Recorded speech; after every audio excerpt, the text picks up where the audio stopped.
Hello everyone. Before we start, make sure to like and subscribe to the channel. And leave a comment with where you're from and what time you're watching. That way, YouTube will keep showing you stories just like this one. Now, let's begin. I'd been driving trucks for 12 years when everything changed that August in 2018. Interstate 40 through Texas was my bread and butter. Refrigerated loads from California to Oklahoma, sometimes all the way to Arkansas. My wife Carolyn kept telling me to find local work, stay closer to home with her and our boys, but the long hauls paid better, and honestly, I liked the solitude. There's something peaceful about those endless stretches of highway. Just you and the CB radio, and whatever podcast you've downloaded for the night drives. I had my routines down to a science. Which truck stops had the cleanest showers, where to get decent coffee at 3 a.m., which dispatchers would actually answer their phones on weekends. Life made sense out there on the asphalt, everything organized into mile markers and delivery windows. That particular Thursday started like any other. Picked up a load of frozen vegetables in Bakersfield. Had to get them to Oklahoma City by Saturday morning. The temperature gauge on my dash showed 104 degrees as I pulled into the weigh station near Amarillo around 4 in the afternoon. I remember the exact time because I'd just called Carolyn to check in, told her I'd probably push through to Oklahoma that night if I didn't get too tired. The weigh station was busy but not packed. Maybe 8 or 9 rigs lined up for inspection. While I waited my turn, this guy in a white pickup truck with government plates pulled up beside my cab and knocked on the passenger door. Clean-shaven, probably mid-40s, wearing a yellow safety vest over a blue polo shirt with some kind of official-looking badge clipped to his chest pocket. He held up a clipboard and gestured for me to roll down my window. "Federal Safety Compliance Check," he said, voice all business. "New regulation went into effect last month. We're required to inspect all cabs for proper emergency equipment placement. Should only take 5 minutes." Now, I'd been through hundreds of inspections over the years, but they were always done by DOT officers in uniform, not guys in pickup trucks. Still, he had the badge, the clipboard, even showed me an official-looking letter on Department of Transportation letterhead. Said they were using contractors to speed up the inspection process. Mentioned something about a series of accidents involving improperly secured fire extinguishers. He rattled off regulation numbers. Sounded like he knew exactly what he was talking about. The way he kept checking his watch, tapping his pen against the clipboard. Everything about him screamed government bureaucrat just trying to get through his day. I unlocked the passenger door and let him climb up into the cab. Big mistake, but hindsight's always crystal clear, isn't it? He immediately started checking things off on his form. Fire extinguisher location, emergency triangles, first aid kit. He had this weird habit of running his fingers along the edges of everything he inspected, like he was checking for dust or something. Then he pulled out this roll of small silver stickers, maybe an inch square, with a holographic seal that caught the light. "Passed inspection," he explained, peeling one off and pressing it firmly against the inside of my passenger window, right in the bottom corner where it wouldn't obstruct the view. The sticker had tiny print I couldn't read from the driver's seat, some kind of serial number or code. He pressed on it for a good 10 seconds, making sure it was completely adhered, then stepped back to examine his work like he was hanging a picture frame. While he was doing all this, he kept asking me questions. How many hours I'd been driving, when was my last break, if I ever experienced neck pain from the constant vibration of the cab. Seemed like small talk at first, the kind of stuff you'd expect from someone who deals with truckers all day. But then he asked something that struck me as odd. Did I usually sleep in my cab or get a motel room? When I told him I mostly slept in the cab to save money, he nodded and made another note on his clipboard. "Smart," he said, "but you should really consider upgrading your sleeping setup. Lot of drivers getting robbed at rest stops lately." He reached into his vest pocket and pulled out what looked like a thin rope or cord, maybe 3 feet long, with loops tied at both ends. "This is a new security device we're recommending," he said, demonstrating how to wrap it around the door handle from inside. "Prevents anyone from jimmying the lock while you're asleep." He handed me the cord, insisted I keep it as part of some safety initiative they were running. The material felt strange. Not quite rope, not quite cable, somewhere in between with an almost waxy coating. He watched me handle it, then asked if I wanted him to show me the proper securing technique for maximum effectiveness. Something about the way he said it, the way his eyes stayed fixed on my neck while he talked, made me deeply uncomfortable. I told him I'd figure it out myself, thanks, and that's when his whole demeanor shifted for just a second. His jaw clenched, his breathing got shallow, and he gripped his clipboard so tight his knuckles went white. But just as quickly, he recovered, gave me this practiced smile and said, "Suit yourself," before climbing back down from the cab. Watched him walk back to his pickup. Noticed he sat there for a good 5 minutes just staring at my truck before finally driving away. I made it to Oklahoma City without incident, dropped my load and picked up another headed back west. But that weird encounter stuck with me. At my next stop, a Flying J outside Weatherford, I ran into Tommy Nguyen, another driver I'd known for years. We were grabbing coffee when I mentioned the safety inspector, described the whole strange interaction.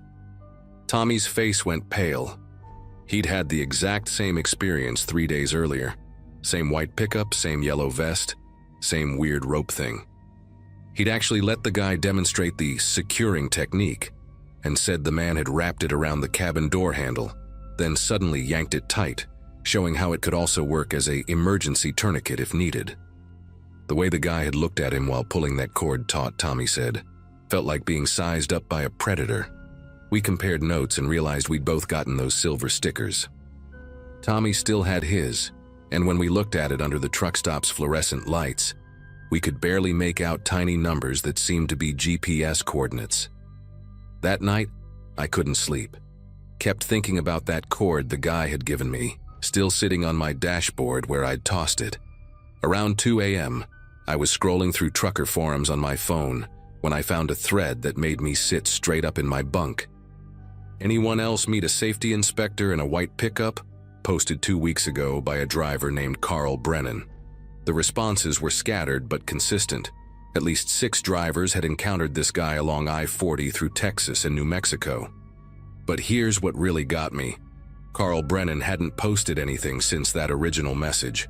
I searched his username, found he was a regular contributor, posted almost daily about routes and traffic conditions. Then nothing. Complete radio silence after mentioning the inspector. I found 2 other drivers in that thread who'd gone quiet around the same time. Guys who were previously active members of the forum. I spent the rest of that night researching, calling other drivers I knew, trying to piece together what was happening.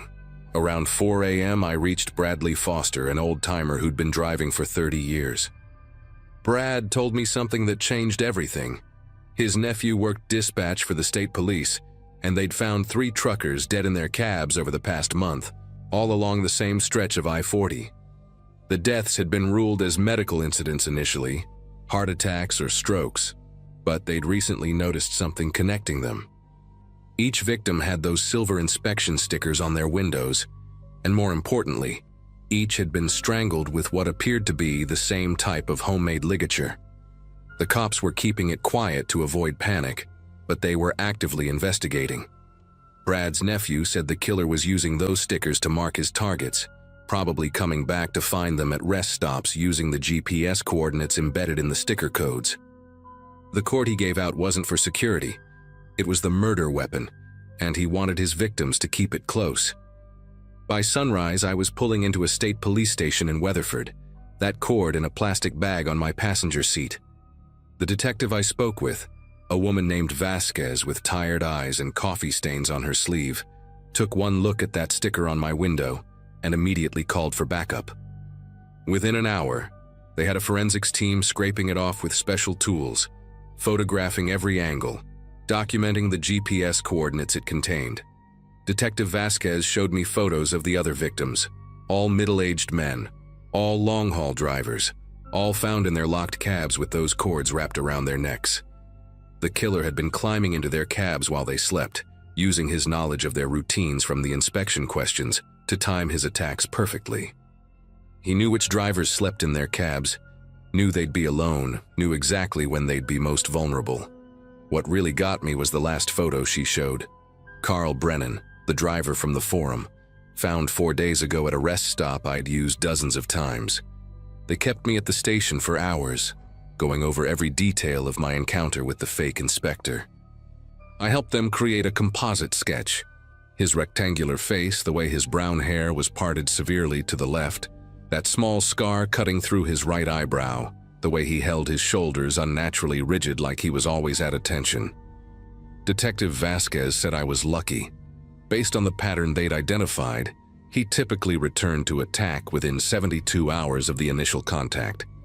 I'd been marked for death and didn't even know it.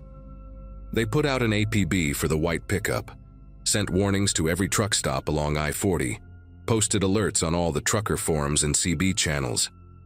The investigation revealed he'd been studying DOT procedures for months, had somehow gotten hold of authentic letterhead and forms, had manufactured those official-looking stickers with embedded tracking technology.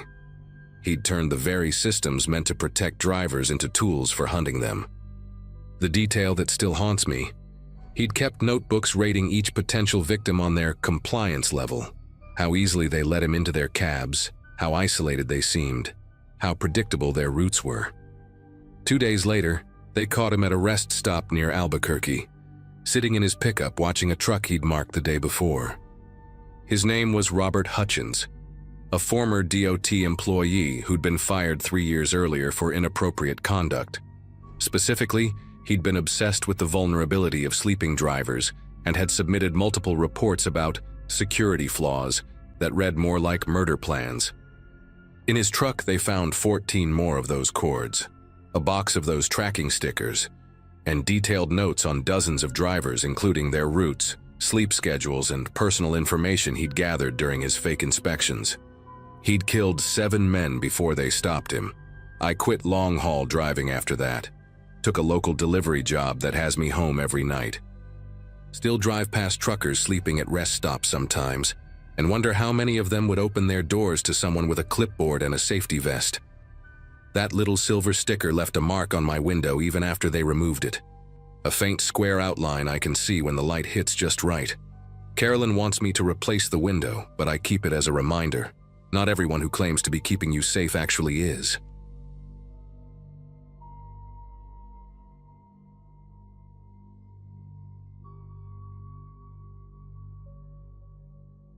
The 18-wheeler has been home for me and my wife Diane for the past 11 years, hauling everything from produce to electronics across the country. It was late September 2016 when things started getting weird on our regular Denver to Chicago run. We'd been doing that route twice a month for 3 years straight, knew every truck stop, every diner, every pothole on Interstate 80. Diane handled the paperwork and navigation while I did most of the driving, though she'd take over when I needed rest. We had a good system going, made decent money, and honestly loved the freedom of the open road. That Thursday morning when we pulled out of Denver with a load of sporting goods, the CB radio was buzzing with the usual chatter, weather updates, speed trap warnings, and that familiar gravelly voice we'd been hearing for months now. A driver who went by Nighthawk. Nighthawk had this distinctive way of talking, real slow and deliberate, like he was choosing each word carefully. He drove a black Peterbilt with custom chrome exhaust stacks that looked like fangs when you saw them in your mirrors at night. We'd exchanged pleasantries dozens of times at various stops, though something about him always made Diane uncomfortable. She said his eyes never seemed to blink enough, and he had this habit of licking his lips constantly, like a lizard testing the air. But truckers are an odd bunch anyway, and you learn not to judge. That particular Thursday, though, the CB was full of nervous talk about a third missing person along our route, a college kid named Jeremy who'd vanished from a rest stop near North Platte just 2 days earlier. The other 2 had disappeared over the past month, both young men traveling alone, last seen at truck stops we frequented. Around noon, we stopped at a pilot station near Sterling to refuel and grab lunch. The place was packed with truckers all talking about the disappearances, and I noticed Nighthawk's rig parked at the far end of the lot. Inside the diner, an older driver named Bill was showing everyone photos on his phone, screenshots from security footage the cops had released. The images were grainy, but they showed each missing person talking to someone just outside the camera's view at different locations. Bill pointed out something that made everyone go quiet. In each photo, you could just barely make out the edge of black truck with distinctive chrome stacks in the background. Nobody wanted to say it out loud, but we were all thinking the same thing. Diane grabbed my arm under the table, her nails digging in hard enough to leave marks. We decided to push through to Chicago without any more stops, but around 8 that evening, our engine started making a grinding noise I'd never heard before. The temperature gauge was climbing fast, and I had no choice but to pull off at a small, mostly abandoned truck stop near Kearney. The place only had 2 overhead lights working, casting these long, distorted shadows across the cracked asphalt. We were the only rig there at first, and I popped the hood to check the coolant levels while Diane stayed in the cab with the doors locked. That's when we heard it, the distinctive rumble of Nighthawk's Peterbilt pulling in behind us. He parked about 50 feet away, his engine idling, headlights still on and pointed directly at us. Through the glare, I could barely make out his silhouette in the driver's seat, perfectly still, just watching. I tried to focus on the engine, but my hands kept fumbling with the radiator cap. The coolant was bone dry, which made no sense. I'd checked it that morning like always. Then I noticed something that made my chest tighten. Fresh scratches around the drain plug, like someone had loosened it recently with pliers. The realization hit me hard. This wasn't mechanical failure. Someone had sabotaged our truck while we were inside that diner. I glanced back at Nighthawk's rig, and now his door was open, but I couldn't see him anywhere. The overhead light nearest to us suddenly flickered and went out completely, leaving us in a pocket of darkness between his headlights and the distant glow of the station's convenience store. Diane's voice crackled over our handheld radio, barely a whisper. "He's walking around his trailer. Something's dripping from the back." Before I could respond, the smell hit me. That unmistakable copper tang of fresh blood mixed with something else, something chemical like bleach or ammonia. The wind had shifted, carrying it from Nighthawk's trailer straight to where I stood. I grabbed a flashlight from our toolbox and aimed it toward his rig, the beam cutting through the darkness. What I saw made my legs go weak. A steady stream of dark liquid dripping from the trailer's back corner, pooling on the asphalt, in a spreading stain that looked black under the harsh LED light. Nighthawk emerged from behind his trailer then, wiping his hands on a rag that looked soaked through with the same dark substance. He wasn't trying to hide anymore. He stood there in the open, maybe 30 feet away, his head tilted at an unnatural angle like he was studying us. His lips were moving, but no sound came out, just this repetitive motion like he was practicing words he wanted to say. Diane must have called 911 because I heard her giving our location through the radio, her voice steady despite everything. I started backing toward our cab, keeping the flashlight trained on Nighthawk, who began walking toward us with these measured, deliberate steps. That's when he finally spoke, his voice carrying across the lot clear as day. "You folks need some help? Awful dangerous being broken down out here at night. Lots of bad people on these roads." The way he said it, with this flat, emotionless tone while that blood kept dripping behind him, made every hair on my neck stand straight up. I reached our truck and yanked open the door, practically throwing myself inside. Diane already had our tire iron in her lap and the engine running. Apparently there was just enough coolant left to limp somewhere else. But Nighthawk was now standing directly in front of our truck, palms pressed against the hood. That same mechanical smile stretched across his face. He started walking around to my driver's side door, and that's when we heard them. Muffled sounds coming from his trailer, like someone pounding on metal from the inside. The sounds got louder, more desperate, and then we heard a voice, young and terrified, screaming words I couldn't quite make out.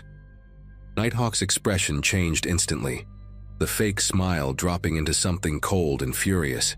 He sprinted back toward his trailer, yanking something from his jacket. It looked like a syringe or maybe a small knife.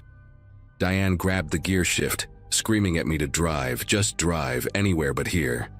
I slammed it into gear and floored it, clipping the edge of a concrete barrier as we tore out of that lot. In the mirrors, I saw Nighthawk standing in the middle of the road behind us, not chasing, just watching, getting smaller and smaller until the darkness swallowed him whole. The speedometer hit 90 as we flew down that empty highway, the engine screaming in protest, steam starting to pour from under the hood. We made it about 12 miles before the engine finally gave out completely, coasting to a stop on the shoulder near an overpass.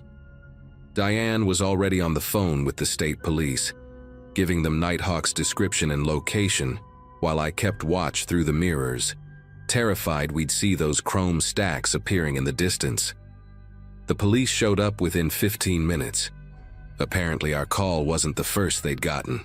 A trooper named Officer Walsh told us they'd been tracking similar reports for weeks but could never pin down the suspect. He radioed for backup to check that truck stop immediately, while another officer drove us to the nearest police station. We spent the next 4 hours giving statements, looking at photos, describing every detail we could remember about Nighthawk's rig, his face, that horrible dripping sound. Around 2 in the morning, Walsh came back with an update that made Diane break down crying. They'd found Nighthawk's trailer abandoned at the stop, the back doors wide open. Inside the trailer, they discovered a hidden compartment behind a false wall, equipped with restraints bolted to the floor and walls covered in scratch marks. The blood we'd seen was from Jeremy, the college kid who'd gone missing 2 days earlier. He was alive but barely conscious, severely dehydrated and showing signs of repeated drugging. They found personal items from at least 6 other victims hidden in various compartments, including the 2 other missing men from our route, and 3 more they hadn't even connected yet. Nighthawk himself, whose real name turned out to be Walter Simmons, had vanished into the prairie darkness on foot, leaving his rig behind like a discarded shell. The manhunt went on for 3 days, helicopters circling overhead, dogs tracking through the fields, but he seemed to have just evaporated. They found his footprints leading to a drainage culvert about a mile from the truck stop, and after that, nothing.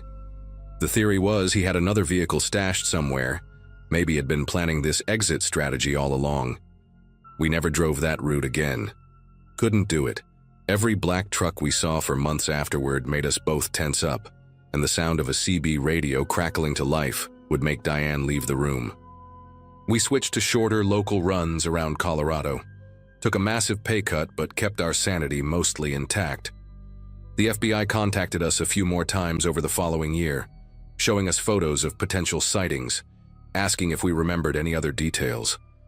Jeremy survived and went on to testify about his 3 days in that trailer. The drugs, the voices he heard through the walls, the way Simmons would whisper to him about the collection he was building.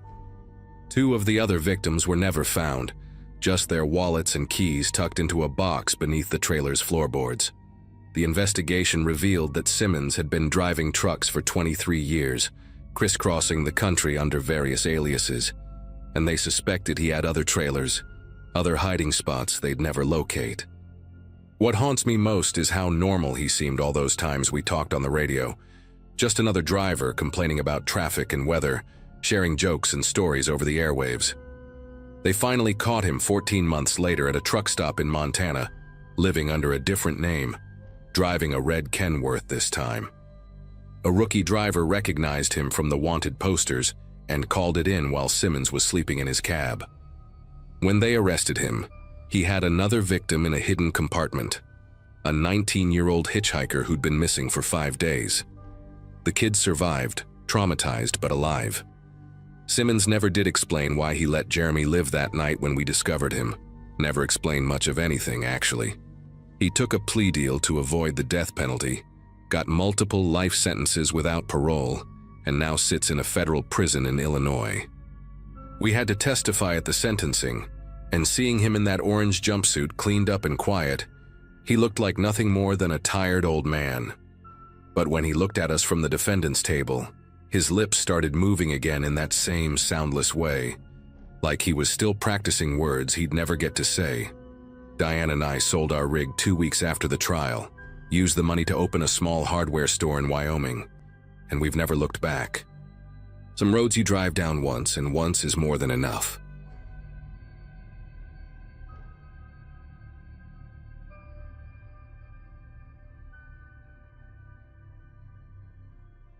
3 years into driving 18-wheelers, and I thought I'd seen everything the road had to offer. I was hauling frozen seafood from Portland down to Phoenix that June in 2014. Just another routine run that paid $1,200.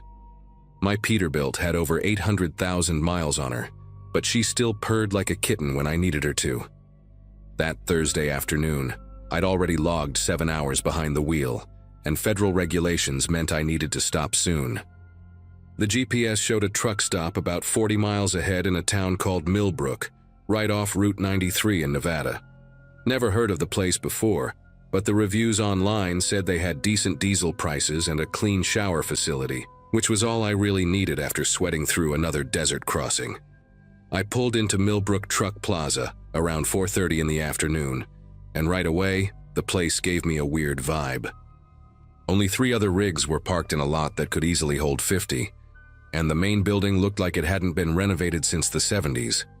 Faded yellow paint was peeling off the walls, and half the neon letters in the sign were burned out. But the diesel pumps were working, and that's what mattered.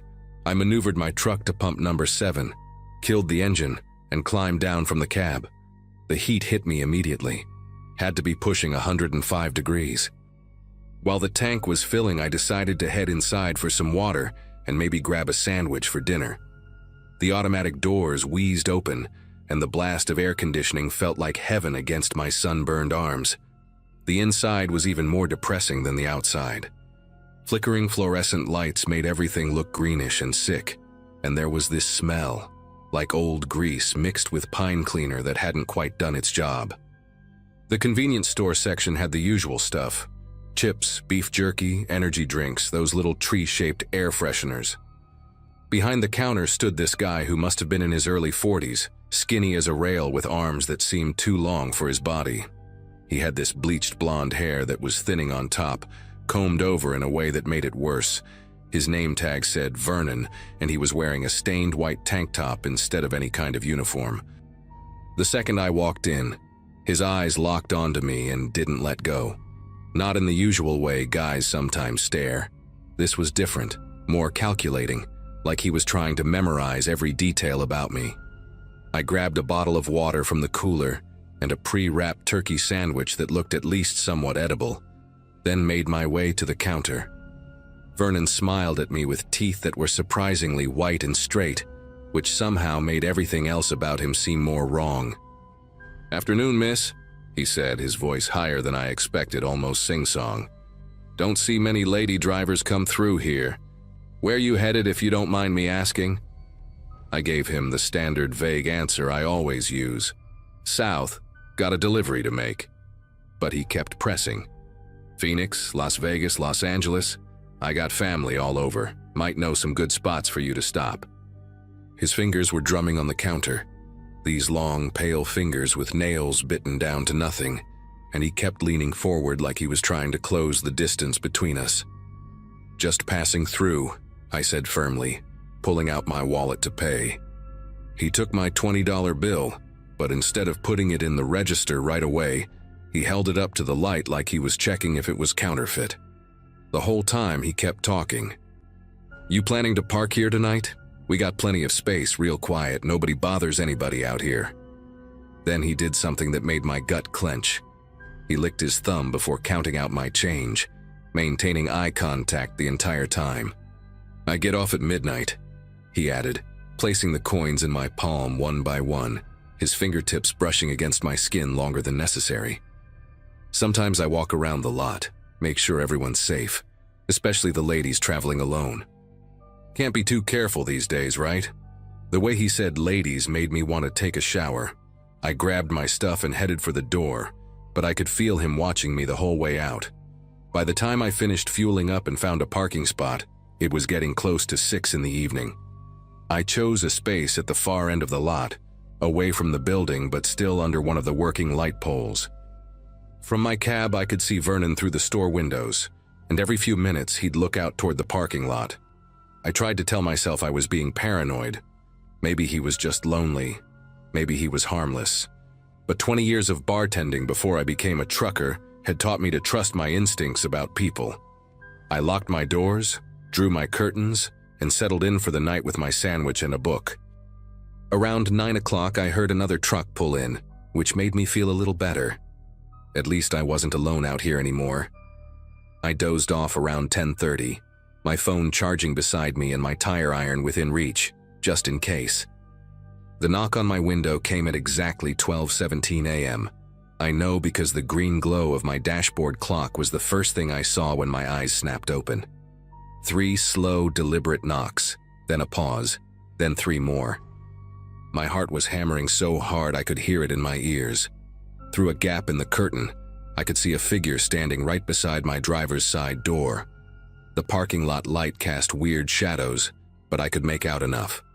It was Vernon, and he wasn't wearing a shirt anymore. His pale chest was hairless and seemed to glow in the artificial light, and I could see he was holding something in his right hand. A crowbar, the curved end catching the light as he shifted his weight from foot to foot. He knocked again, harder this time, and then he spoke, his voice muffled but still carrying that sing-song quality. "Hey there, lady driver. Saw your lights were off. You lonely out here? Thought you might want some company." I stayed absolutely still, barely breathing, praying he'd think I was asleep and leave. But Vernon wasn't giving up that easily. He started walking around my truck, dragging the crowbar along the side, making this horrible scraping sound against the metal. "I know you're awake in there," he called out, his voice getting louder. "Your curtain moved. Don't be rude now. I just want to talk." He completed a full circle around my rig, and when he got back to the driver's side, he pressed his face against the window. I could see his breath fogging up the glass, could make out those 2 white teeth in the darkness. "Come on, sweetheart. Open up. I brought us some beers. They're in my truck right over there." He pointed with the crowbar toward a beat-up Ford Ranger parked about 50 feet away that definitely hadn't been there when I'd gone to sleep. "We could have ourselves a real nice time. I've been thinking about you all evening, couldn't get you out of my head." My hand found my phone in the darkness, but when I tried to unlock it, my fingers were trembling so badly that I kept missing the numbers. Vernon must have seen the light from the screen because he suddenly got more aggressive. "Who you calling? The cops? Good luck with that, sweetheart. Nearest station is 45 minutes away. My cousin's the dispatcher anyway." He started trying the door handle, yanking on it hard enough to rock the whole cab. Then he moved to the passenger side and did the same thing there. When that didn't work, he went quiet for a moment, and that silence was somehow worse than all his talking. I finally managed to dial 911, but just like he'd said, the call wouldn't go through. No signal. Out here in the middle of nowhere, my phone was basically an expensive flashlight. I could hear him moving around outside, his bare feet slapping against the asphalt, and then came a sound that made my whole body go rigid, the hiss of air escaping from one of my tires. "Oops," Vernon called out, his voice full of fake concern. "Looks like you got yourself a flat. 2 flats, actually, maybe 3 by the time I'm done. Gonna be real hard to drive out of here now, won't it?" I heard him move to another tire, and I knew I had to do something. I grabbed the tire iron and my phone, using its flashlight to see, and quietly unlocked the passenger door. My plan was simple: get out on the opposite side from where he was, run to that other truck I'd heard earlier, and bang on their door until they helped me. But when I cracked the door open and looked out, my heart sank. The other truck was gone. The lot was completely empty except for me and Vernon. I pulled the door shut as quietly as I could, but he heard it. "There she is," he sang out, and I heard him running around to the passenger side. "Finally ready to play. I've been so patient, but I'm getting tired of this game." That's when something inside me shifted. I wasn't going to die in this parking lot, not at the hands of some creepy gas station attendant. I'd survived my ex-husband's drunken rages. I'd survived 3 years of driving through ice storms and mountain passes, and I sure as hell was going to survive Vernon. I gripped the tire iron tighter and moved to the driver's seat, my hand on the ignition. Even with flat tires, I could still move the truck, maybe ram his Ford, make enough noise to attract attention from the highway. But when I turned the key, Vernon did something I hadn't expected. He climbed up onto my hood. Through the windshield, I could see him clear as day, crouched there like some kind of pale gargoyle, the crowbar raised above his head. "You're going to make me break this nice windshield," he shouted, spit flying from his mouth. "That's going to cost you extra, sweetheart." He brought the crowbar down hard, and the glass spiderwebbed but didn't shatter. The second hit would go through, I knew it.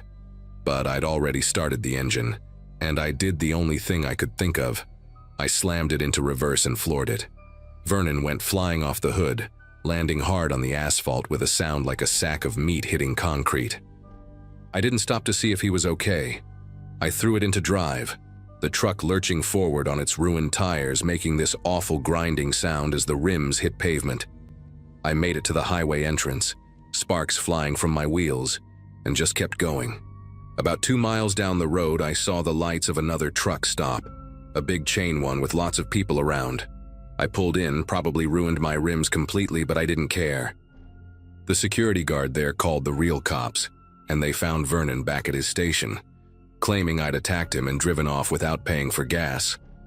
But the security cameras told a different story. Turns out Vernon had done this before. 3 other female truckers had reported similar encounters over the past 2 years, but they'd all managed to drive away before it escalated. I was the 4th and the last. They arrested him that night, found rope and zip ties in his Ford, along with a collection of women's CDL licenses he'd apparently stolen from previous victims. I had to replace 4 tires and 2 rims. Cost me nearly $3,000, but I'm still driving. I just never stop at small truck stops anymore, and I always carry more than a tire iron now.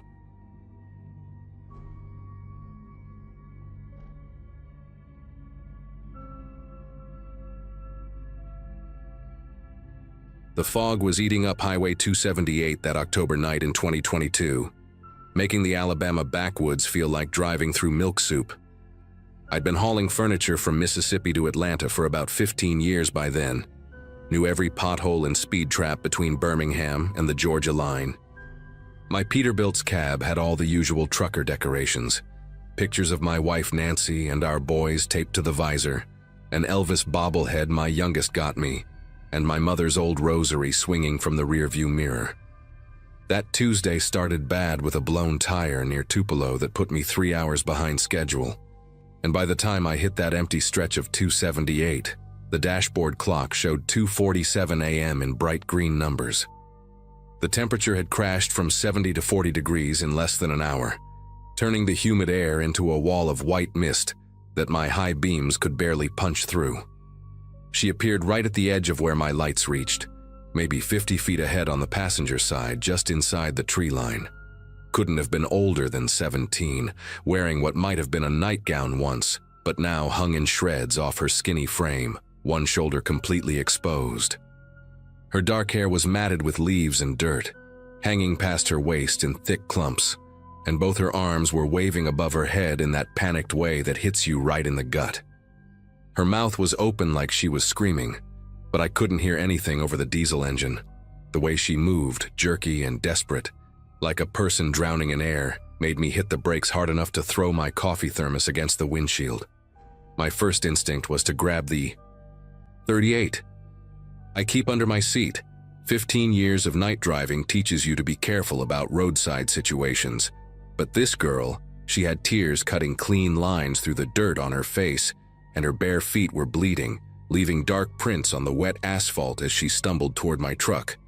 I rolled down the passenger window about halfway, keeping one hand near my phone. "You hurt? You need help?" I called out, but she just kept waving and pointing back toward the woods, her mouth moving in words I couldn't make out. Then she did something that made every hair on my arm stand up. She suddenly dropped to her knees right there on the road shoulder and started clawing at the gravel with her fingernails, digging like a dog trying to unbury something.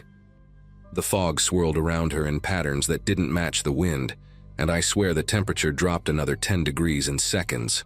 I grabbed my phone to call 911, but she must have seen the movement because she jumped up and ran straight at my truck, slamming her palms against the passenger door. Up close, I could see her lips were blue-purple, like someone who'd been in cold water too long, and there were these strange marks around her wrists. Not quite cuts, more like indentations, perfectly circular and evenly spaced. She kept mouthing the same thing over and over, and finally I could read her lips. Others. There are others. Then she spun around and sprinted back toward the trees, disappearing into the darkness between two massive oak trees that looked like they'd been there since before the Civil War. I sat there for maybe 30 seconds, engine idling, trying to process what I'd just seen, before I grabbed my phone and dialed the state police. The dispatcher, a woman with a thick Montgomery accent, took my location and said units were 20 minutes out. 20 minutes feels like hours when you're sitting alone on a dark highway, wondering if that girl needs help right now.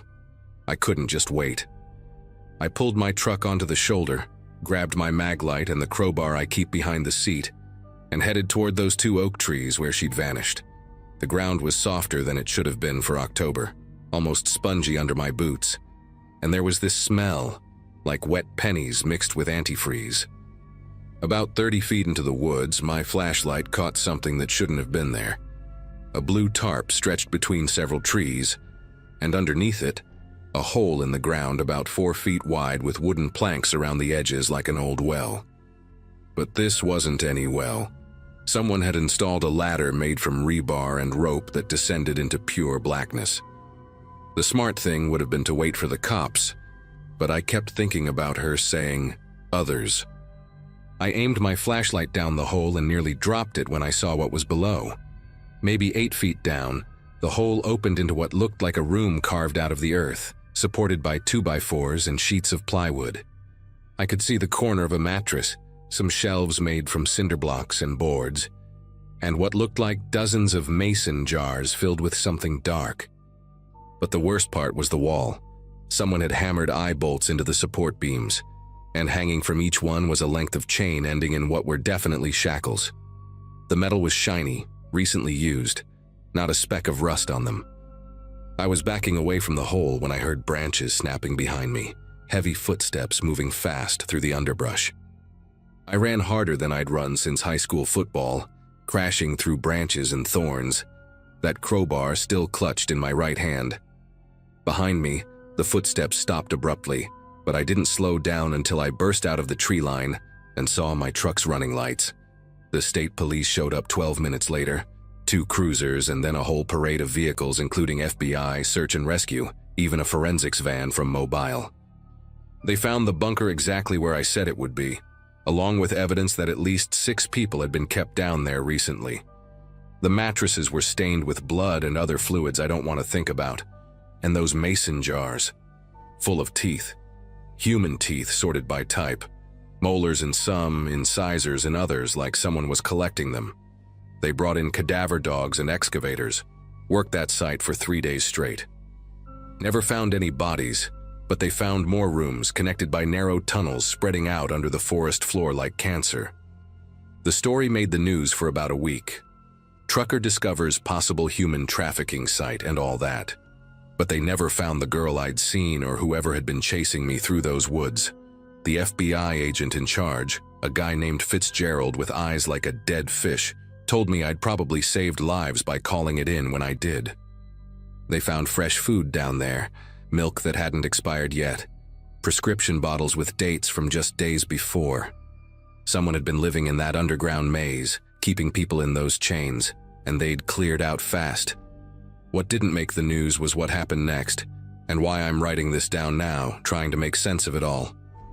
Because 3 weeks after that night on Highway 278, things got personal, in a way that still makes me check my mirrors more than I should.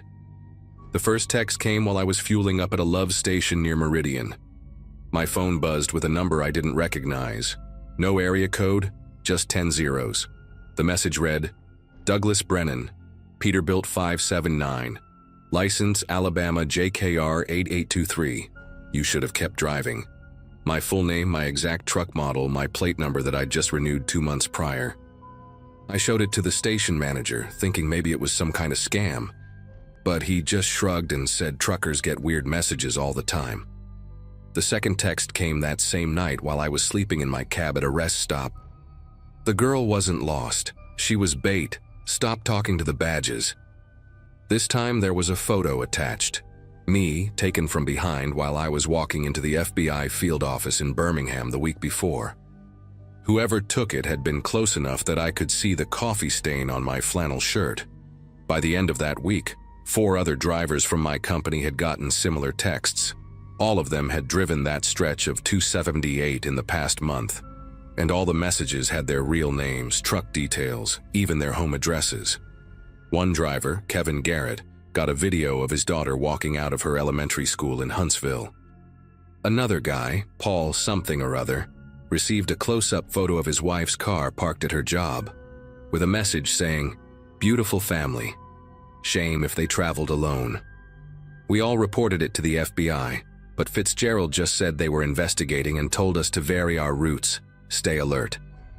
Easy for him to say. He wasn't the one pulling loads through Alabama back roads at night, jumping every time his phone buzzed, wondering if whoever had been keeping people in chains underground was now watching him eat at truck stops, sleep at rest areas, call his family from empty parking lots. The last text I got was different from the others. It came on a Wednesday morning while I was home with Nancy and the boys, trying to pretend everything was normal. Just coordinates, 33. 5186 is degree N, 85.7801 degree Lu, and 2 words, "She's waiting." I plugged those numbers into my GPS and they led to a spot about 2 miles from where I'd seen the girl, deeper in the same forest. Part of me wanted to ignore it, delete the message, maybe even change careers and never drive a truck again. But I kept thinking about that girl's blue lips, her bloody feet, the way she'd mouthed others with such desperation. That afternoon, I told Nancy I was going to the hardware store, but instead I drove out to those coordinates with my .38 loaded and the FBI field office on speed dial. The location was an old logging road, overgrown with kudzu, barely wide enough for a pickup truck. At the end of the road was a cleared area with a single unmarked white van, windows painted black, engine running but nobody inside. On the driver's seat was a manila envelope with my name written in careful block letters.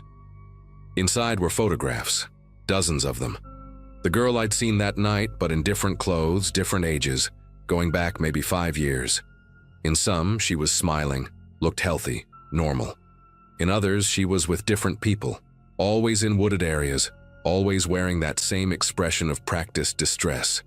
The last photo showed her sitting in what looked like a diner booth, wearing regular clothes, drinking a milkshake, and laughing at something off camera. On the back, someone had written, "Ashley performs 3 times a week. Good drivers stop. Curious drivers dig deeper. Stupid drivers become problems. Which one are you?" I left everything exactly where I found it, drove straight to the FBI office, and handed it all over to Fitzgerald. 2 days later, he called to say the van was gone. The logging road showed no tire tracks, and the photos I'd given him were just blank paper. That was 8 months ago, and I haven't driven Highway 278 since.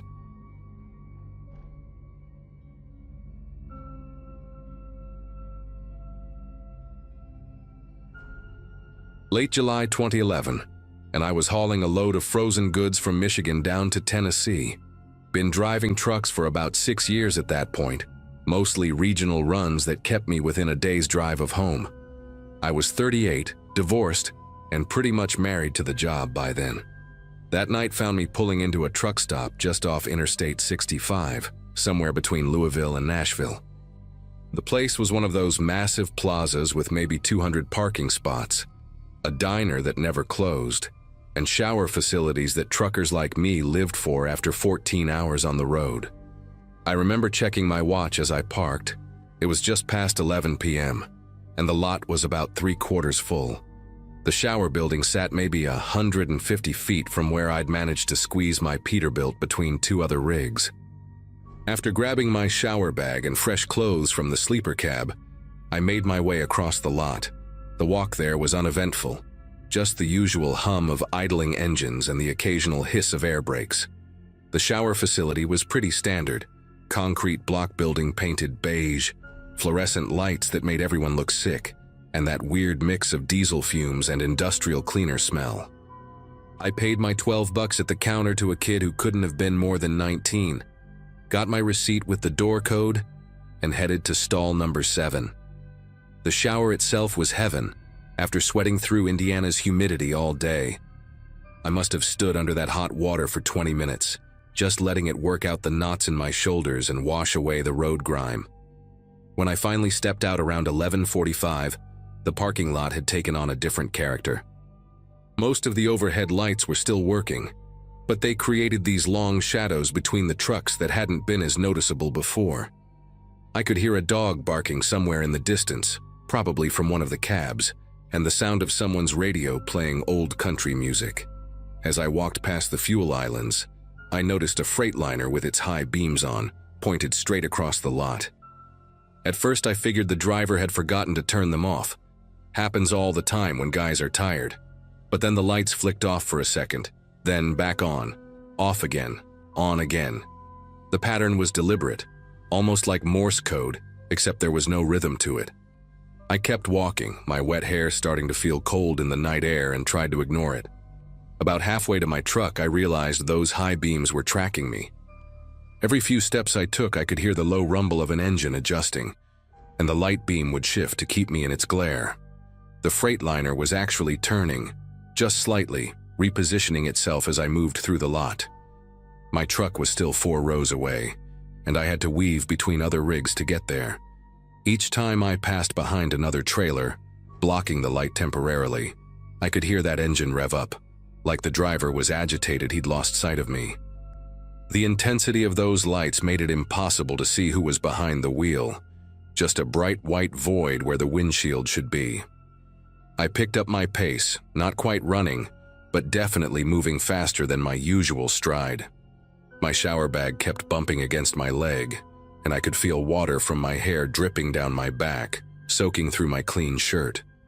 The Freightliner's engine went quiet for a moment, and I thought maybe the driver had given up whatever weird game he was playing. But then I heard a door slam, that distinctive metallic thud of a cab door closing hard. I glanced back and saw a figure climbing down from the Freightliner. He was tall, maybe 6'3" or 6'4", wearing what looked like coveralls and a baseball cap pulled low. The way he moved wasn't right, not the typical tired shuffle of a driver who'd been on the road too long. He was moving with purpose, cutting diagonally across the lot, clearly trying to intercept my path. What really made my gut tighten was seeing him reach back into his cab and pull out something long and metal. In the mixed lighting of the lot, it took me a second to recognize it as a tire iron. My truck was still 2 rows away, and this guy was closing the distance faster than I was comfortable with. I ducked between 2 refrigerated trailers, their cooling units humming loud enough to mask my footsteps. Through the gap under one trailer, I could see his boots, worn Red Wings with duct tape around one toe, stopping right where I'd been walking moments before. He stood there for what felt like forever, but was probably only 10 seconds, just waiting, listening. Then those boots started moving again, slower this time, heading toward the front of the trailers where he probably figured I'd come out. Instead, I doubled back, staying low, using the shadows and the noise from the reefer units as cover. I made it to the next row of trucks, my heart hammering so hard I was sure everyone in the lot could hear it. Through the maze of trailers and mud flaps, I could see my Peterbilt, dark blue with a custom chrome grille that suddenly seemed way too distinctive. The problem was getting to it without crossing 30 feet of open space under those bright pole lights. I could hear him moving somewhere behind me, the occasional scrape of metal against metal as that tire iron hit a trailer or bumper. Then I heard something that made every muscle in my body tense up. He was whistling. Not a tune exactly, just this low, breathy whistle, like he was calling a dog. The sound echoed off the trailers, making it hard to tell exactly where he was. I pressed myself against the rear doors of a Swift trailer, trying to think. My keys were in my pocket, but getting into the cab, starting the engine and pulling out would take time I wasn't sure I had. That's when I noticed another driver, a heavy-set guy in a Broncos jersey, walking toward the restrooms. He was maybe 50 feet away, and I almost called out to him. But right as I opened my mouth, the whistling stopped. Dead silence except for the idling engines. I peeked around the corner of the trailer and saw my stalker standing perfectly still between 2 trucks, that tire iron held loose at his side, just watching the other driver pass. The second the guy disappeared into the restroom building, The whistling started again, closer this time. I could actually see him now through the landing gear of the trailer I was hiding behind. He was methodically checking between each truck, swinging that tire iron in little circles like he had all the time in the world. His face was still hidden under that cap, but I could see he had a scraggly beard with something white in it, maybe dried toothpaste or food. I knew I had to move. My legs were starting to cramp from crouching, and he was only 3 trucks away from finding me. I took a deep breath, gripped my shower bag tight, and made a break for it. The moment I started running, I heard him react. Boots pounding on asphalt, that tire iron clanging against something metal.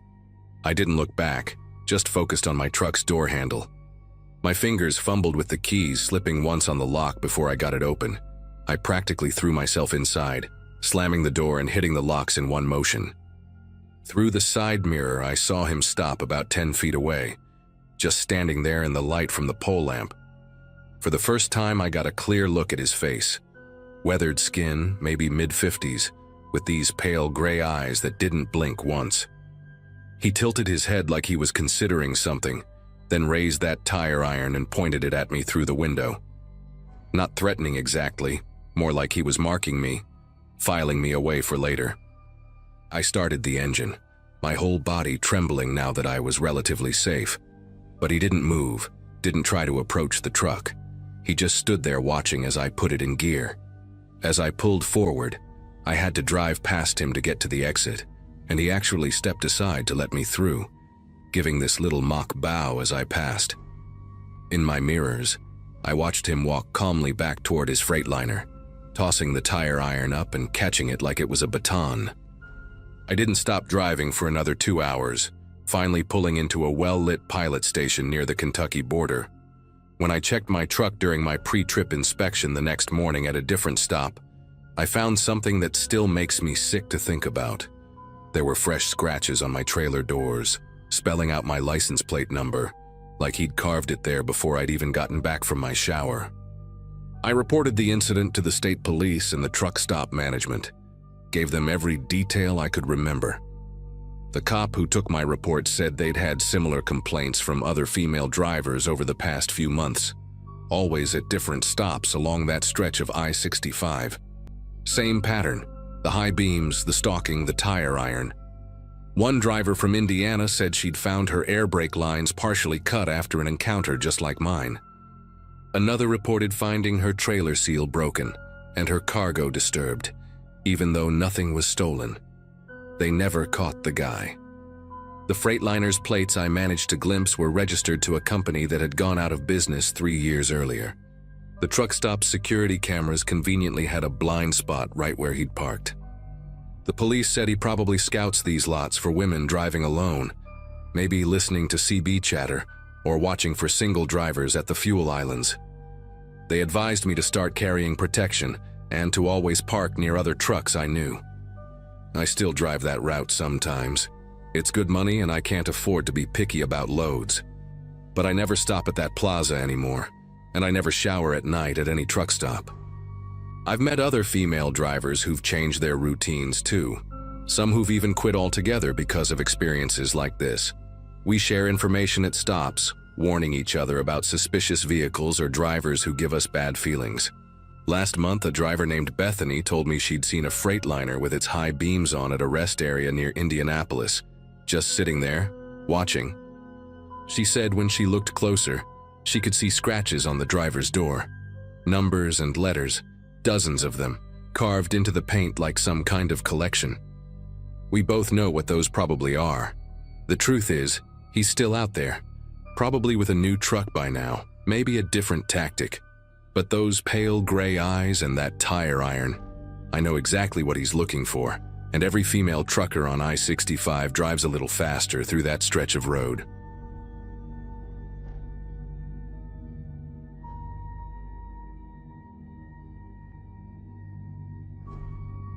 "23 years behind the wheel of an 18-wheeler, and I thought I'd seen everything the road could throw at me.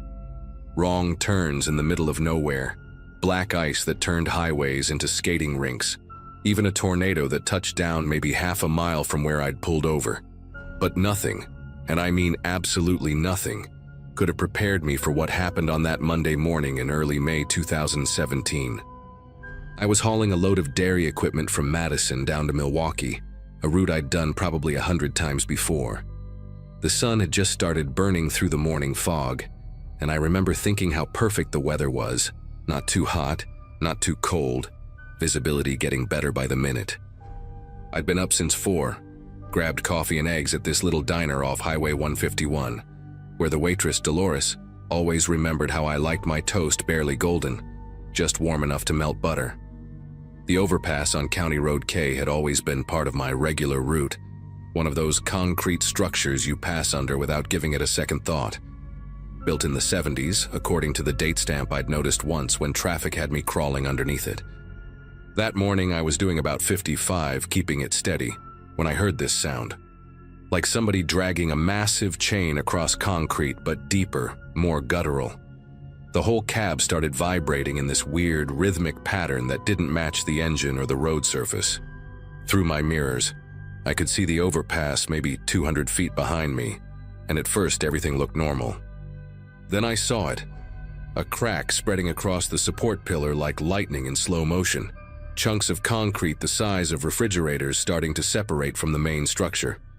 My first instinct was to hit the gas, get as much distance as possible between me and whatever was about to happen back there.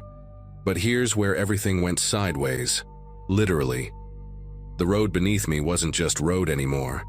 It was moving, tilting at this impossible angle that made no sense to my brain. You know that feeling when you're on a boat and a big wave hits?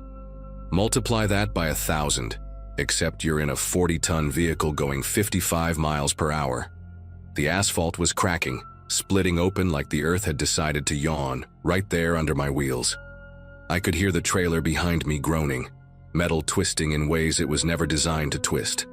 Through my passenger side mirror, I watched the overpass just fold. Not collapse, not crumble. It folded in on itself like someone had scored it down the middle and bent it backwards. Cars that had been crossing above were sliding off the edges, and I'll never forget the sound of all that weight hitting the ground, like thunder that wouldn't stop rolling. My rig started jackknifing, the trailer swinging out to the left while the cab kept trying to go straight. The steering wheel was useless at that point. Might as well have been trying to steer a shopping cart down a waterfall. Everything in the cab went airborne. My logbook, coffee mug, the little wooden cross my daughter had given me for good luck, all of it floating for this surreal moment before gravity remembered its job. The windshield spider-webbed but didn't shatter, and through all those cracks I could see the ground coming up fast, except it wasn't where the ground was supposed to be. We were falling, the whole rig and me, falling through what used to be solid highway. The altimeter on my GPS was going crazy, numbers dropping like a countdown. And I remember thinking, this is it. This is how it ends. Not in some dramatic movie scene, but on a Monday morning hauling dairy equipment, while Dolores is probably still pouring coffee for the breakfast crowd. The impact came in stages. First, the front wheels hit something solid. Turned out to be a support beam that had fallen horizontally across the gap. The whole cab pitched forward so violently that my seatbelt felt like it was trying to cut me in half. Then came the second hit when the trailer caught up, slamming into the back of the cab with enough force to blow out the rear window. Glass showered everywhere, and I could taste copper in my mouth, bit my tongue nearly clean through without realizing it. The engine was screaming, still trying to run even though we were suspended at this insane angle, nose down, maybe 30 feet above what used to be the roadway below. I could smell diesel fuel leaking, hear it splashing somewhere beneath me.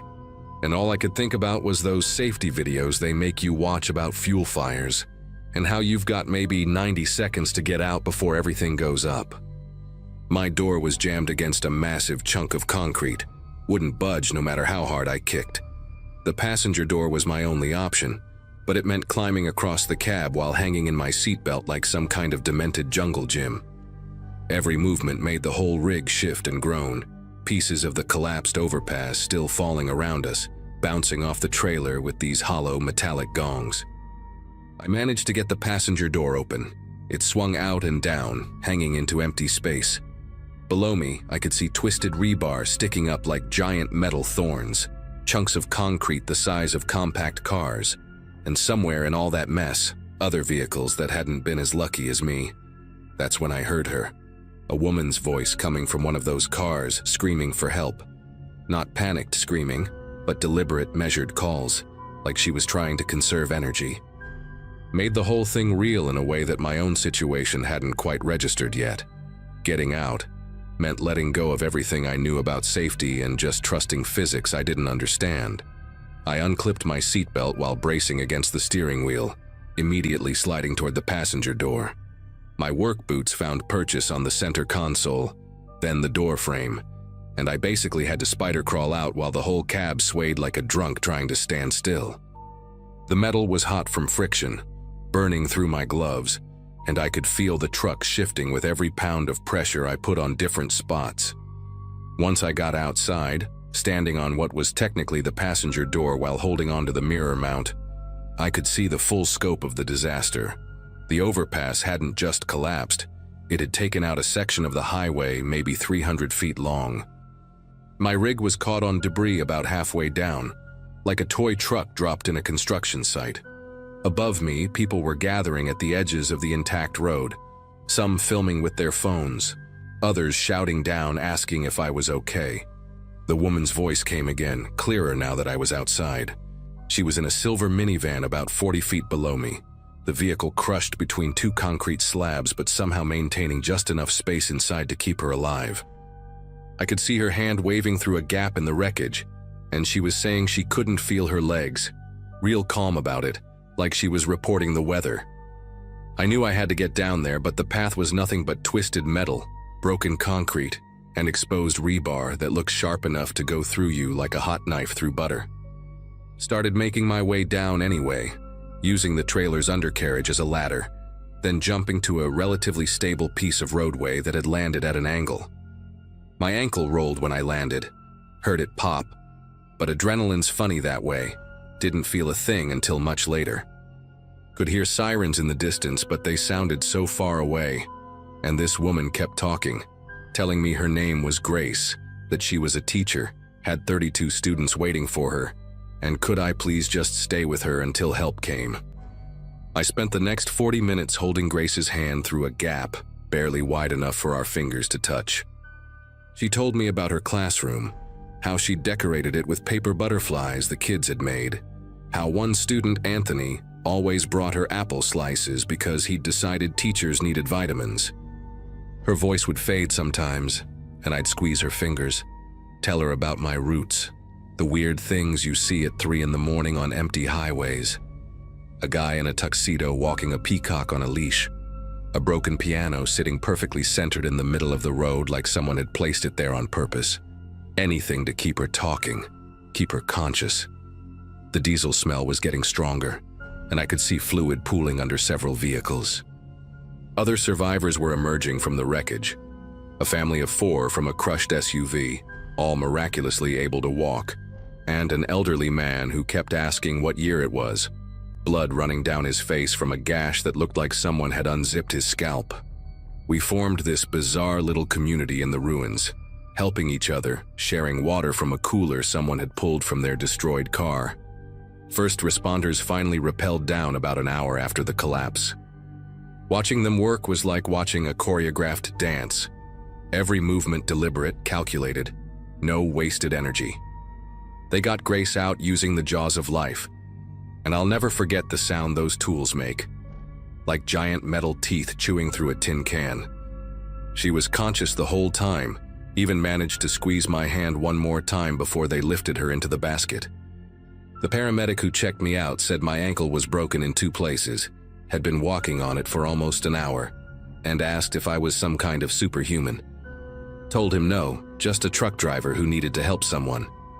They hauled my rig out 3 days later, took 2 massive cranes working in tandem. The cab was twisted beyond recognition, the trailer split open like a cracked egg. The insurance adjuster who came to look at it just stood there shaking his head, kept saying, "Nobody should have survived this," over and over like a mantra. The investigation started 2 weeks later. Federal inspectors, state officials, guys in suits with clipboards and cameras documenting every inch of the collapse. They interviewed me 4 separate times, always the same questions but phrased differently, like they were trying to catch me in some kind of lie. Did I notice anything unusual about the overpass before? Had I felt any vibrations on previous trips? Was I carrying more than my permitted weight? The answers were always no, no, and definitely no. My load was actually underweight that day, had all the paperwork to prove it. Then one inspector, a woman named Jimenez with eyes that looked like they'd seen too much, pulled me aside after the 3rd interview.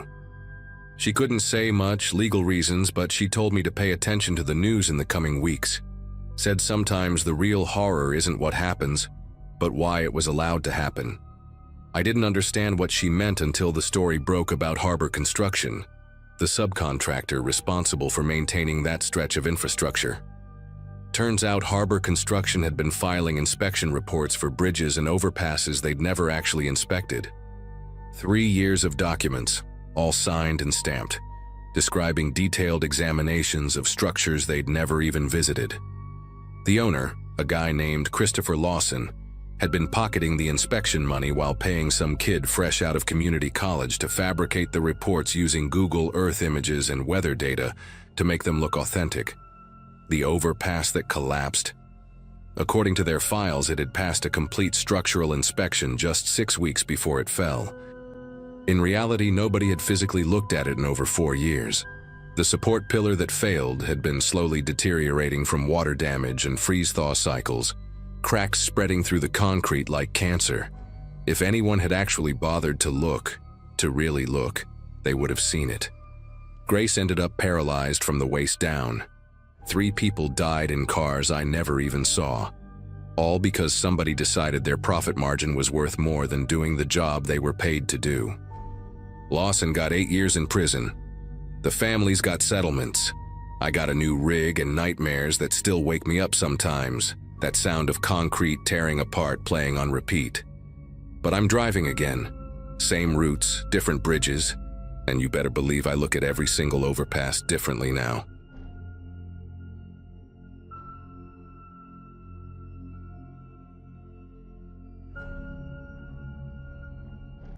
I'd only been on the road for about 9 months when this happened. Still green enough to feel cautious about every unfamiliar stop, but comfortable enough behind the wheel to believe I could handle myself. I'd taken a late load heading east through Missouri, hauling refrigerated goods to a chain store in a town I'd never even heard of. The trip was uneventful until around 2:30 a.m., when I pulled into a rest stop off the highway. I remember thinking it looked oddly deserted for that hour. No idling engines, no movement, just a dimly lit parking area and the distant hum of insects in the trees lining the lot. It wasn't my first time sleeping in the cab, and I'd gotten used to the routine. Parked near the lights, doors locked, keys in easy reach. I slid into the sleeper and pulled a hoodie over my head to block the glow from the overhead lamps. I think I'd just started to drift when I heard a knock. Not sharp or desperate, just a few steady raps on the driver's side door. I peeked through the curtain and saw a man standing there, maybe mid-40s, wearing a navy work shirt and cargo pants stained around the knees. He had this upright posture, like he was trying not to look impatient. I cracked the window an inch and asked if everything was all right. He said he was another driver, parked 2 spots over and needed help with a heavy box in his cab. Said he tweaked his back earlier unloading and couldn't lift it alone. I glanced over to where he pointed. There was indeed a truck there, dark red, older model with no visible company markings. No lights on, no engine running. I told him I wasn't comfortable leaving my truck, especially in the middle of the night. He didn't argue. He just stood there a second longer, gave me this tight nod and turned away. I waited until he was out of sight before I locked everything back up, and for a while I just sat there listening. I expected to hear his engine kick on, maybe the thump of his doors shutting. But there was nothing, no movement, just that same weird stillness like the whole place had gone hollow. After maybe 10 minutes of silence, I started to feel like I was being watched. Not in the paranoid way, but in the subtle, creeping way that makes your spine draw tight without knowing why. That's when I noticed something in my mirror. His truck had moved. It was now parked directly behind mine, just a few feet off my bumper. I hadn't heard it move. No headlights, no engine rumble. Nothing. Just silence. And suddenly, he was there. The red truck sat at a slant, blocking the only clear path I had out of the lot. I turned off my dome light and stayed low in the sleeper, watching from the shadows behind the curtain. A minute or two passed before I saw him again. He stepped out of his cab and walked a slow circle around both trucks like he was thinking, or waiting. His walk was deliberate, not rushed, not casual, just methodical, like he had all night. My truck was still running, so I slipped quietly into the driver's seat without turning any lights on. The guy disappeared behind my trailer for a second, and that's when I seized the chance. I threw it into drive and jerked the wheel hard left, aiming for the grassy strip that separated the truck lot from the car section. It was bumpy, uneven terrain, but the rig handled it better than I thought it would. I heard the trailer scrape something, maybe a concrete divider, but I didn't care. I just needed distance. As soon as I hit pavement again, I gunned it. I didn't even look back until I reached the next on-ramp, where I pulled into a gas station that was brightly lit and full of cars. I parked near the front, under a floodlight, and sat there with the engine humming and the doors locked. I wasn't shaking or crying. It wasn't that kind of fear. It was more like a hard, cold alertness that pressed down on everything. I couldn't stop thinking about how easily that could have gone differently if I'd stepped out, or if I'd fallen back asleep. I stayed there until the sun started coming up. I wasn't due to drop the load until late morning, so I called dispatch and made up a story about a delay with construction to cover the detour. I didn't tell them the real reason. It felt too strange to explain, and I didn't want to sound like I'd panicked over nothing. Still, something about that rest stop stuck with me. A few days later, I was at a different terminal, talking with an older driver I'd met once before, and he mentioned that stretch of highway.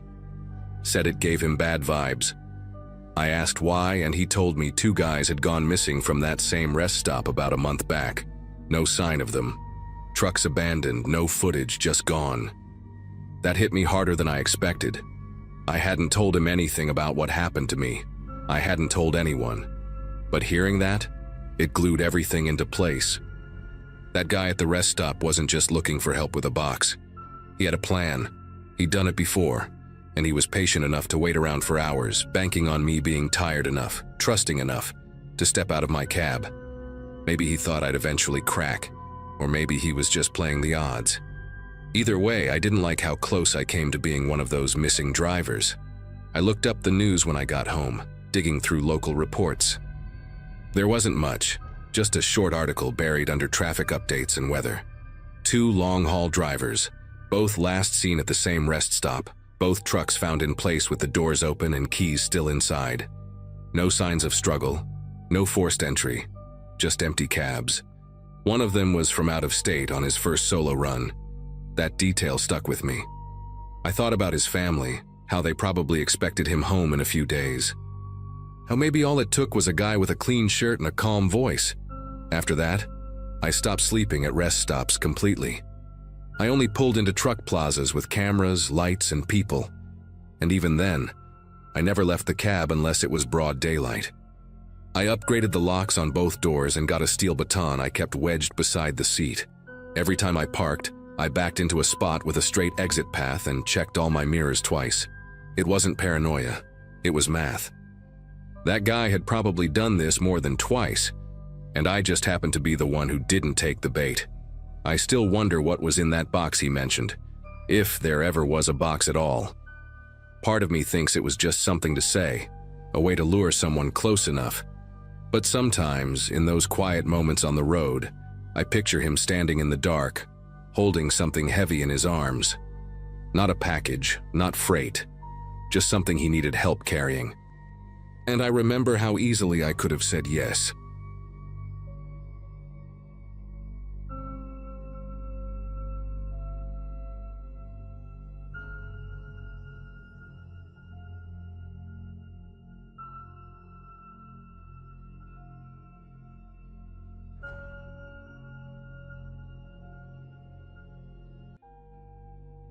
Hello everyone.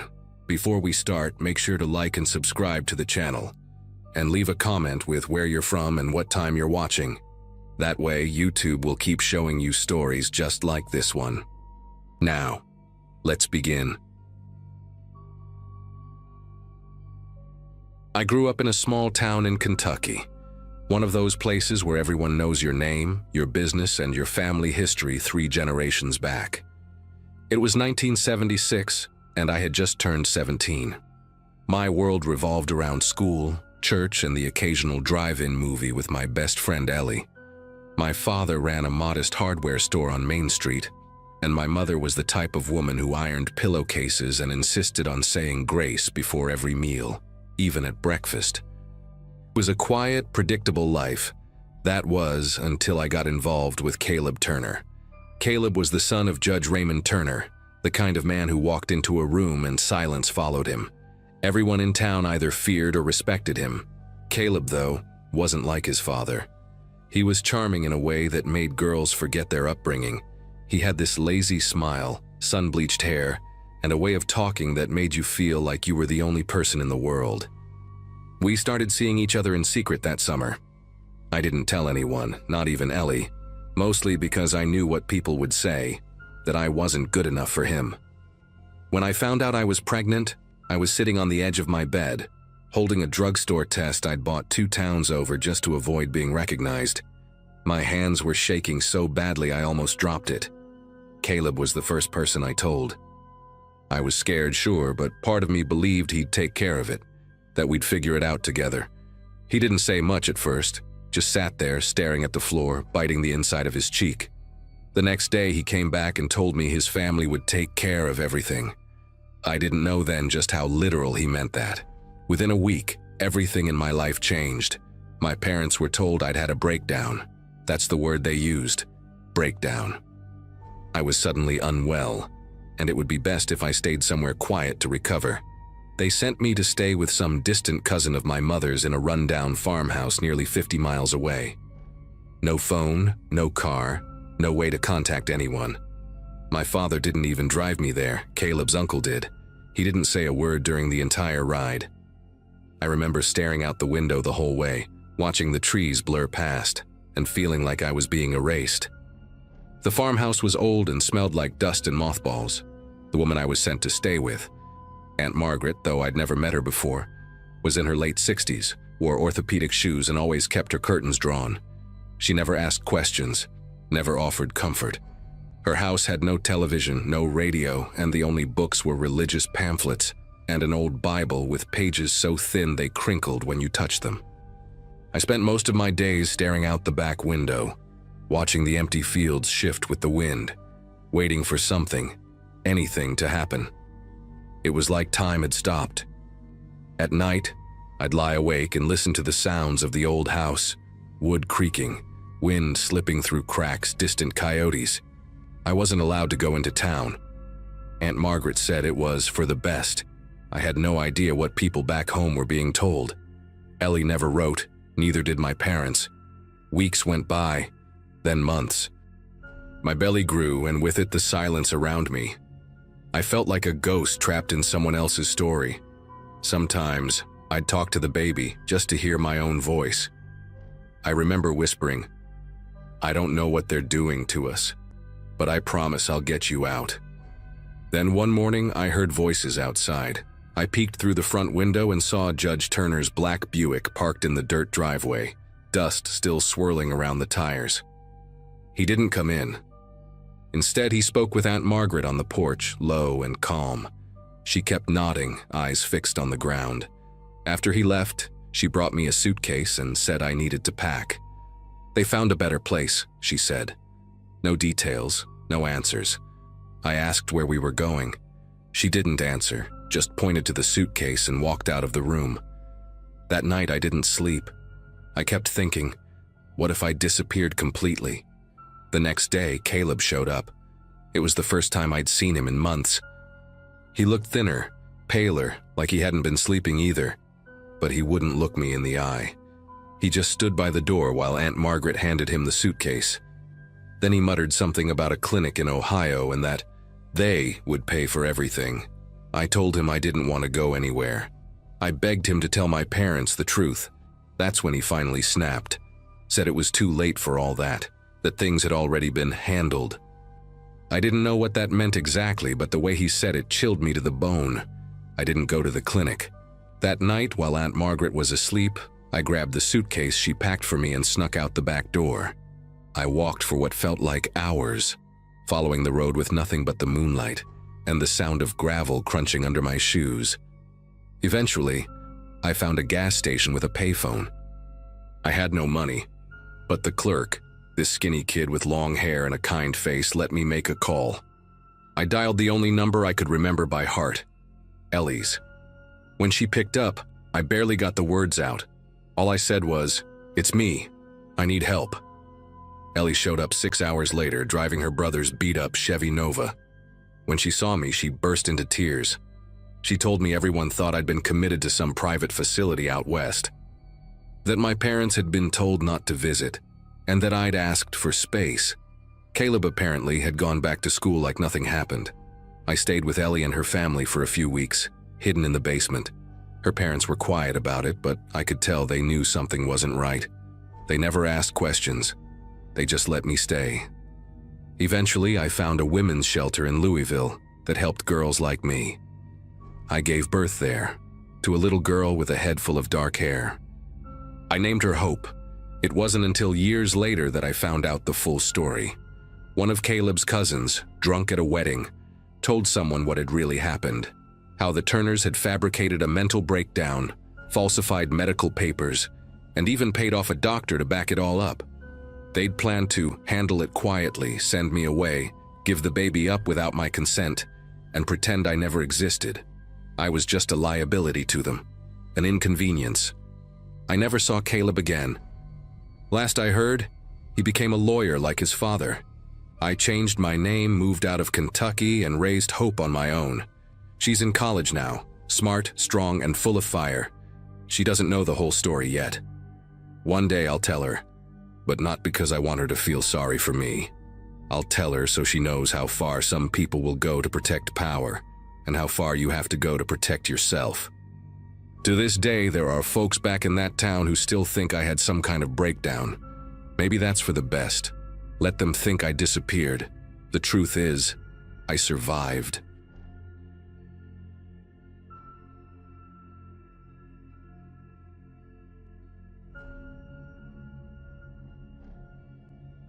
I'm not a superstitious person.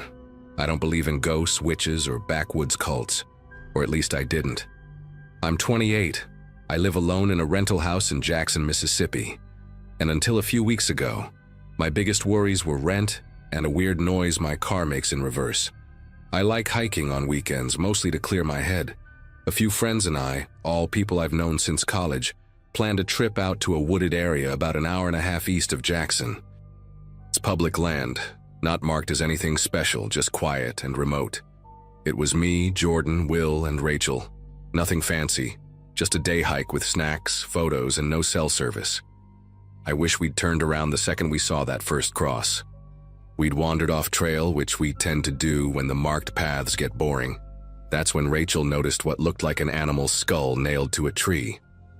At first, we thought it was part of someone's weird hunting ritual or some kind of southern folk art. But then, we started noticing more things. Dozens of handmade wooden crosses stuck crooked into the ground. Strips of dirty clothing tied to low-hanging branches. Some items were really old, almost rotted. There were little cloth dolls, too, and what looked like melted candles stuck in the dirt.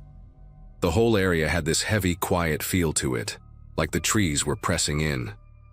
We didn't say it out loud, but we were all creeped out. I took a bunch of photos, close-ups of the crosses, the bones, even a hoodie that looked like it had dried blood on it. Will told me to knock it off, but I didn't think much of it. I figured I'd post them later on a hiking subreddit, maybe as one of those found something weird in the woods type of threads. None of us were brave enough to go any deeper into the grove. There was a tree in the center, thicker, older, covered in what looked like carvings and more bones nailed into the bark. We all just stood there, staring at it. Then Jordan said, "We should go, now." And without another word, we left. That should have been the end of it.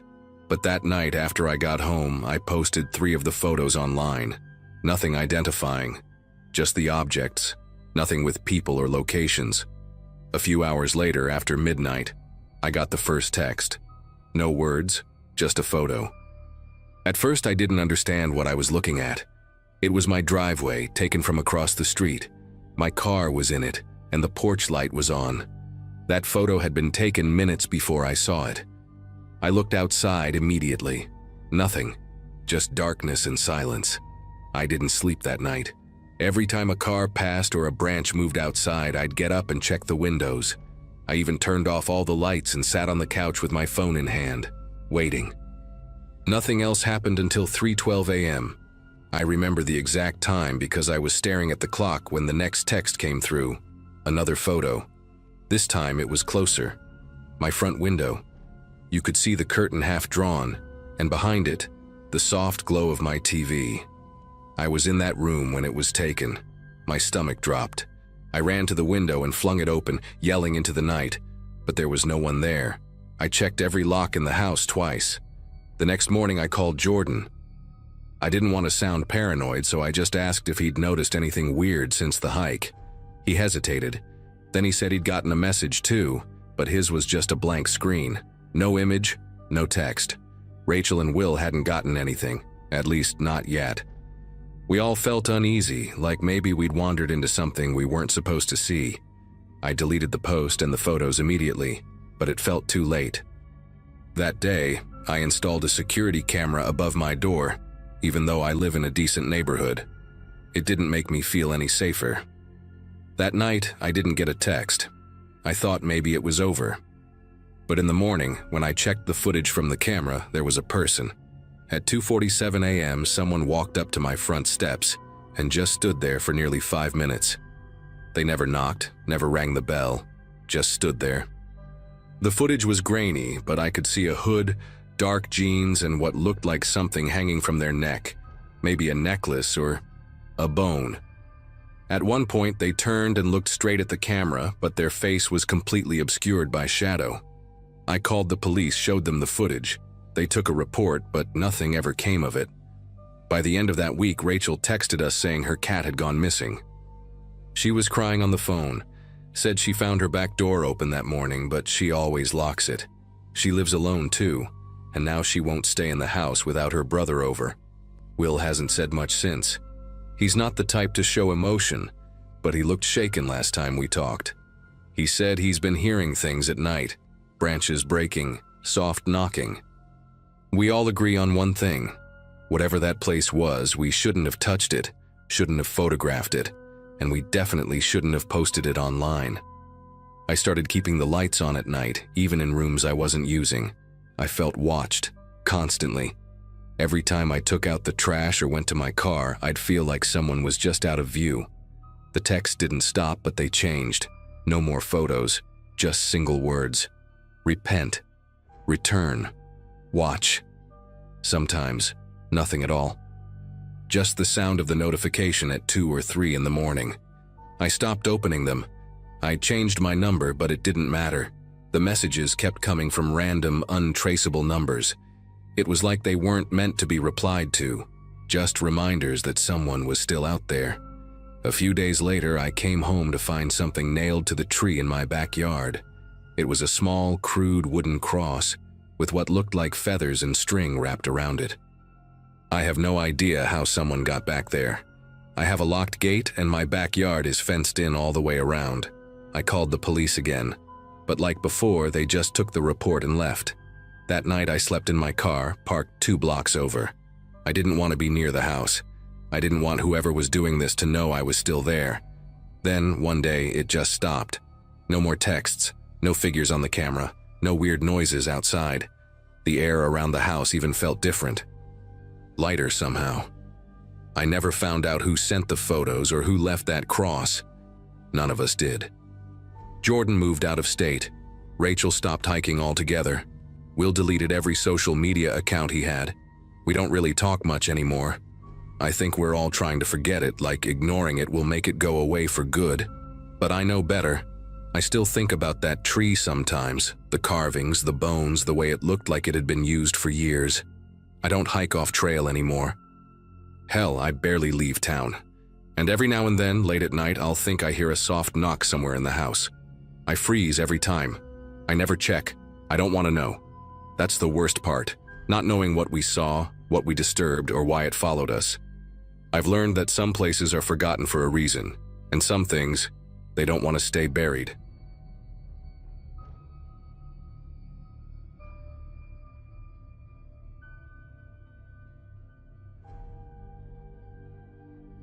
I grew up in a small town in Nebraska that barely shows up on a map. The kind of place where everyone knows your name and your family's business. I'm 28 now, but what happened when I was 14 still sticks to the back of my mind like something unfinished. Back then, Halloween was the biggest thrill of the year. It wasn't about candy anymore. It was about messing with old Mr. Delvin. He lived in the weathered brick house at the edge of our road, right before the cornfields swallowed the pavement.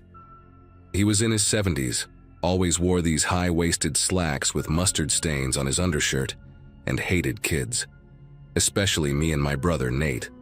Every Halloween, it became a tradition, us versus Delvin.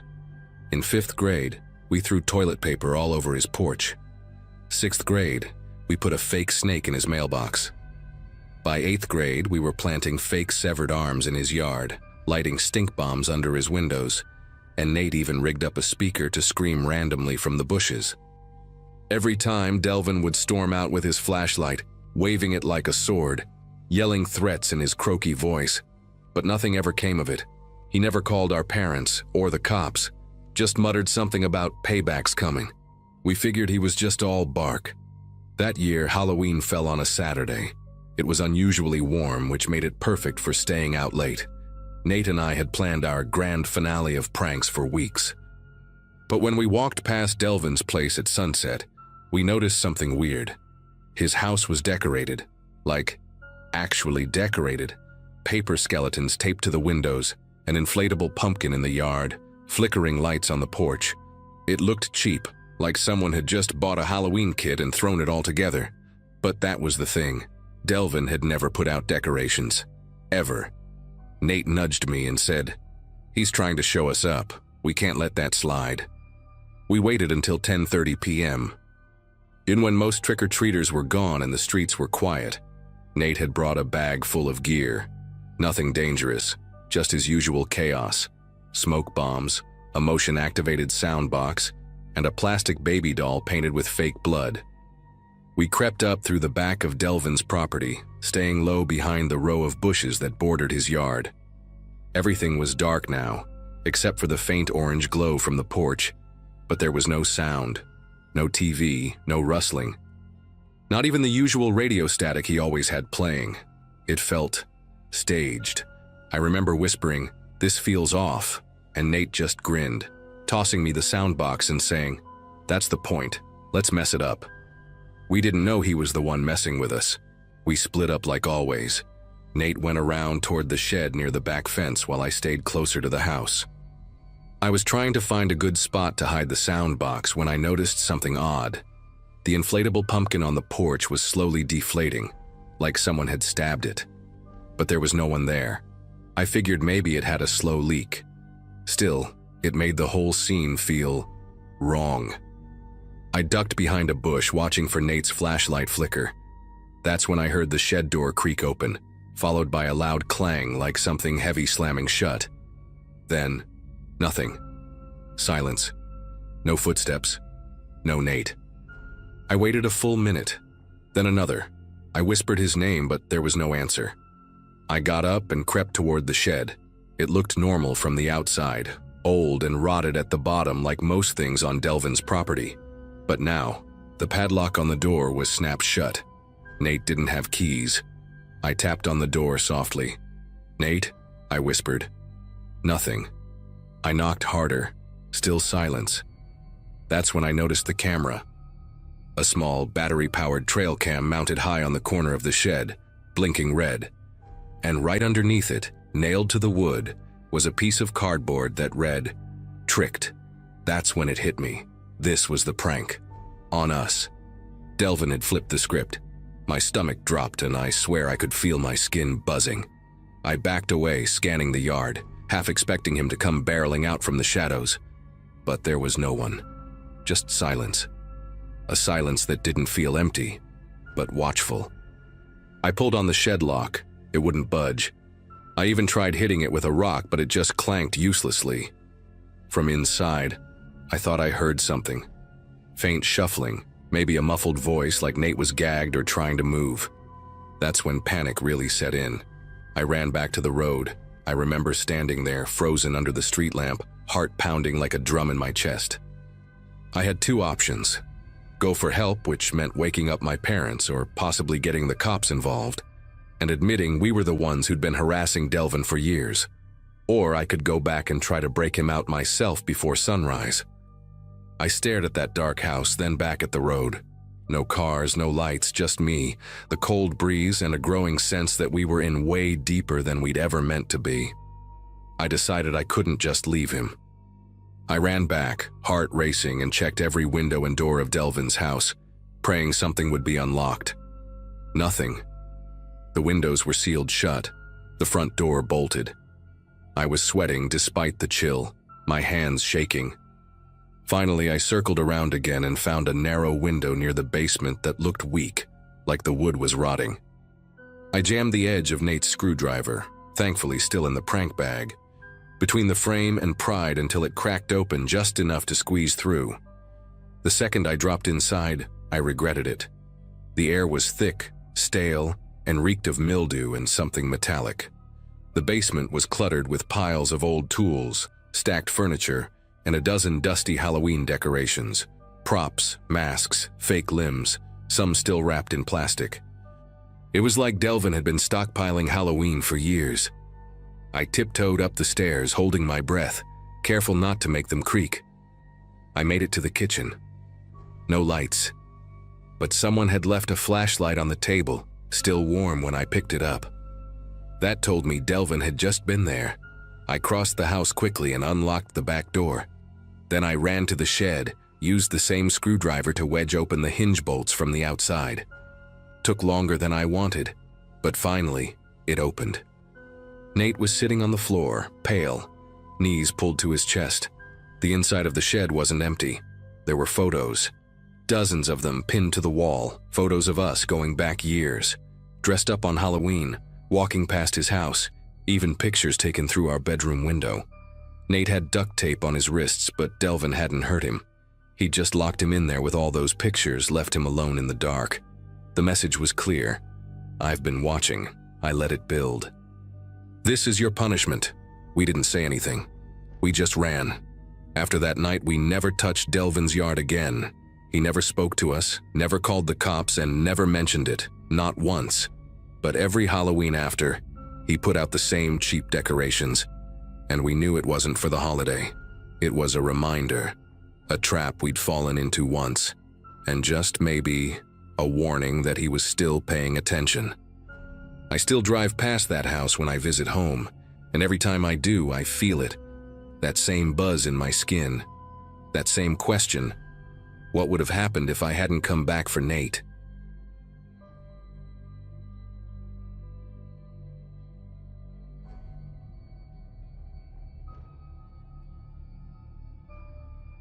I've never posted anything like this before, but after what happened last year, I just need to get it out. Maybe someone's been through something similar. I'm 20 now, but this all happened when I was 18, senior year of high school. I live in a small town in Illinois where everyone kind of knows everyone, and nothing stays secret for long. That's part of what made all of this so much worse. I was dating someone new at the time. Her name was Brooke, and things were honestly going great. But then I reconnected with someone from my past, a girl named Megan, who I hadn't talked to since middle school. Megan and I used to date back in 7th grade, if you can even call it that. We'd hold hands during lunch and text nonstop after school. Nothing serious, we were kids. But she reached out to me on Instagram one night out of nowhere. She said she saw one of my posts and just wanted to say hi. It started casual. We exchanged a few messages, laughed about old times, and I told her I was dating someone. She didn't seem to care, just said she was happy for me, and that she'd love to catch up sometime. I figured it was innocent. I mean, we were kids back then, and I didn't think she still had feelings. At first, it really did feel harmless. We texted here and there, nothing flirty, just catching up on life. She had moved to a nearby town about 30 minutes away, was working part-time, and sounded like she had her life together. But over time, the messages started coming more often, then longer, then at weird hours, like 2 or 3 a.m. I didn't reply to those, obviously, but I'd wake up to paragraphs about how she missed the way we used to talk, how she never got over me, and how seeing me with Brooke made her feel physically sick. That was the moment I knew something was off. I showed Brooke the messages. She laughed it off at first, but deep down I could tell it bothered her. Things escalated fast after that. Megan started showing up in places she had no reason to be. One Saturday, Brooke and I went to this little diner we always go to, and Megan just happened to be there, alone, sitting in a booth across from ours, pretending not to notice us. She didn't order anything. She just sat there, staring. I tried to ignore it, but Brooke was shaken. Later that week, Brooke started getting weird DMs from a burner account. No profile picture, no name, just nasty messages saying stuff like, "He'll leave you like he left me," or "You're just a placeholder." At first, we thought it was some random troll, but then the account started sending personal photos, stuff I had only ever sent to Megan back when we were kids. That's when it really hit me. Megan must have kept those photos for all those years. Stuff from middle school. Embarrassing, dumb things I never thought would resurface. She had edited them to look recent and started leaking them into group chats at school. Not just to Brooke, but to other classmates too.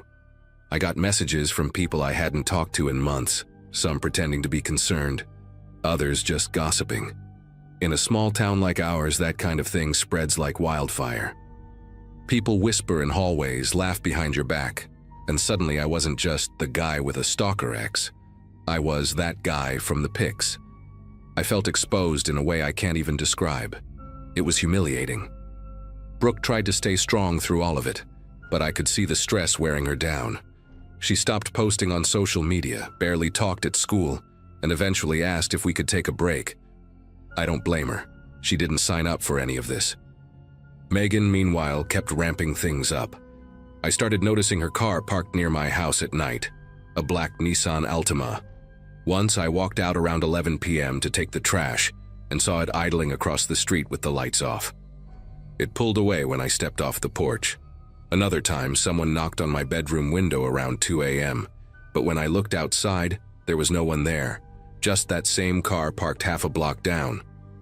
I tried going to my parents, but they didn't really take it seriously. My dad just said, "Girls get emotional, it'll pass," and my mom told me to block her. But it wasn't that simple.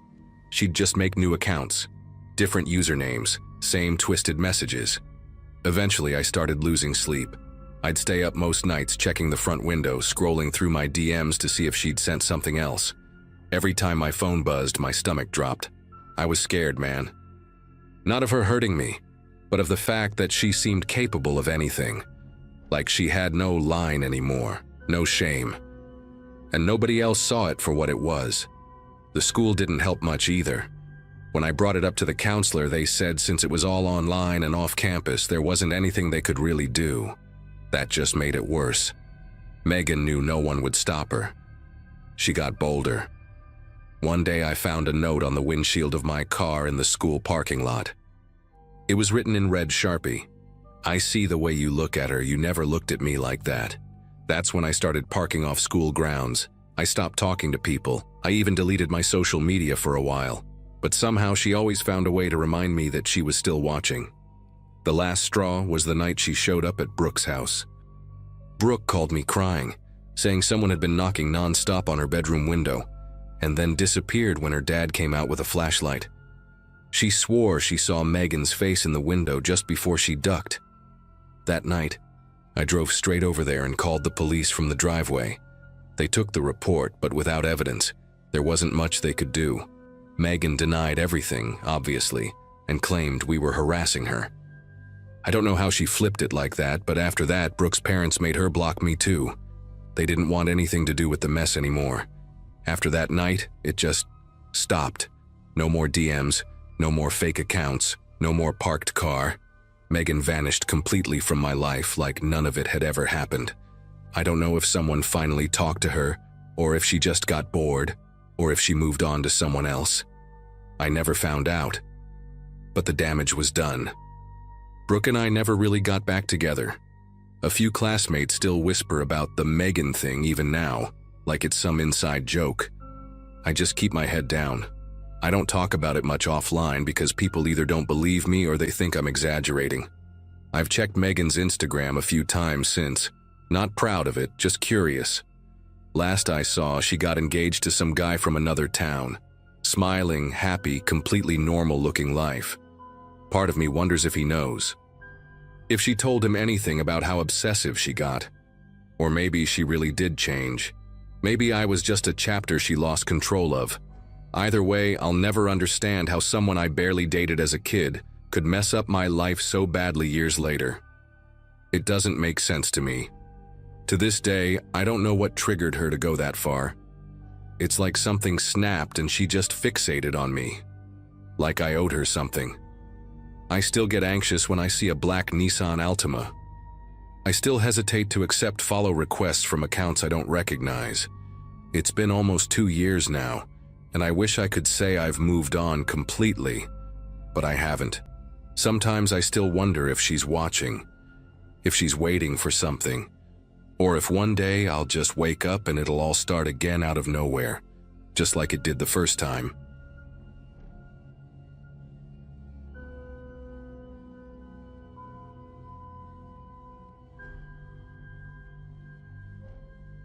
I moved to rural Missouri in early spring of last year, hoping for a quieter life after a long and messy divorce.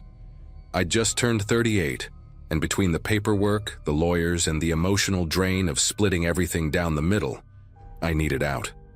So I cashed in what I could and bought a modest 2-bedroom house on a couple acres just outside a town called Cassville. It wasn't much, but it had good bones and a huge backyard, which I figured I could fix up over time. I work remotely doing CAD design for construction companies, so I didn't need to be near any big city. The slower pace, the space, and the silence were exactly what I thought I wanted. About 2 weeks after I moved in, I decided to build a privacy fence along the back edge of the property. Nothing fancy, just some pressure-treated posts and horizontal slats, enough to give me some separation from the patch of woods behind the lot. The ground was soft from recent rain, so I figured it'd be an easy job. I borrowed an auger from the guy down the road, a retired mechanic named Bill, and started digging post holes one Saturday morning. I remember thinking how peaceful it felt out there. Birds chirping, coffee in hand, the sound of the auger breaking soil. I hit something in the 4th hole. At first, I thought it was a thick root, so I got down on my knees and dug with a hand trowel, but it wasn't a root. It was bone, long, curved slightly with a clean break on one end. At first I thought it might have been a deer femur or something, until I uncovered what looked very clearly like part of a skull. Not a full one, just the upper portion, but enough to tell it wasn't from any animal I recognized. The soil was packed tight around it, but the way the pieces were clustered made me freeze. It didn't look like one bone. It looked like a buried body. I covered it back up almost immediately and went inside. I wasn't sure what protocol was for something like this, but I figured the sheriff's department would know. I called the non-emergency line, explained what I'd found, and within an hour, Sheriff Dalton himself showed up. Middle-aged guy, clean-shaven, wore his uniform like he'd stepped out of a catalog. He was polite but distant, more like someone checking off a box than someone genuinely curious. I showed him the spot, even pointed out where the bone was, but he didn't seem all that interested. He barely looked at it before saying, "Probably just a cow or a hunting dog. People used to bury animals all over these lots back in the day." I asked if he was going to have it tested or send someone out, and he just shook his head. Wouldn't be the first time someone mistook animal bones for human. Something about the way he dismissed it didn't sit right with me. I mean, I'm no expert, but I've seen my share of animal bones. This was different. Too smooth, too rounded, and the way the pieces were shaped felt unmistakably human. But I didn't push it. He was the sheriff, and I was just the new guy in town. After he left, I sat on my porch for almost an hour, trying to convince myself it really was nothing. Still, I couldn't bring myself to keep digging that day. I packed up the tools and figured I'd wait until the following weekend, just to give myself some mental space. On Monday morning, something strange happened. I was working in the kitchen when I saw a dark SUV pull into my driveway. At first, I thought it was Amazon or someone lost, but it wasn't. It was Sheriff Dalton again, this time out of uniform, wearing jeans and a flannel, holding 2 coffees in a cardboard tray. I opened the door, and he gave me this easy smile, like we were old friends. Said he was in the area, and thought I might want to talk more about the backyard. I invited him in, mostly out of politeness, and he handed me a coffee like it was some kind of peace offering. We sat at my kitchen table, and after a bit of small talk, weather, fishing, local diner specials, he leaned in a little and asked if I'd thought about selling. I blinked, caught off guard. He said something like, "I've always liked this patch of land. Wouldn't mind picking it up myself if you're ever thinking of moving again." I laughed awkwardly and said I'd only just moved in, and he nodded like he expected that. Then he added, "But if you are thinking about it, I could offer cash, off the record. Wouldn't need to go through any of that real estate red tape." His tone was casual, but something in his eyes felt too focused, too rehearsed. The rest of the conversation blurred. I remember feeling this pressure in my chest, like my instincts were screaming at me to not take the offer.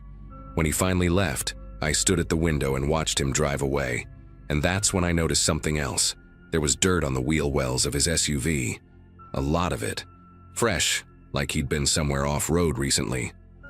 I wouldn't have thought twice about it, except that it was the exact same red-tinted mud from my backyard. The kind that sticks like clay and takes days to dry. That night I couldn't sleep. Every creak in the house sounded louder.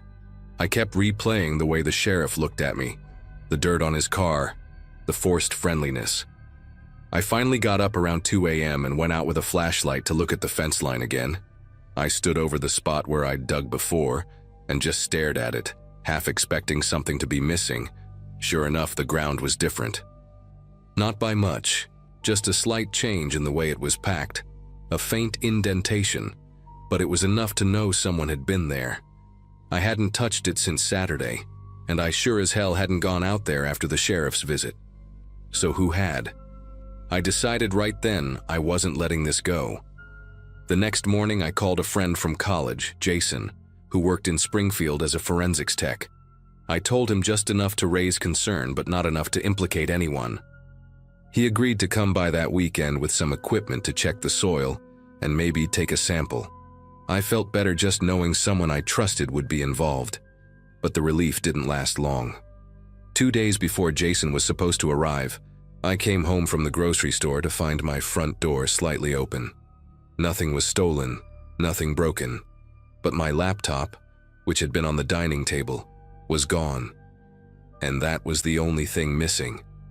I didn't report it. Honestly, I didn't know who I could trust. If the sheriff really was involved in something, what was I going to do?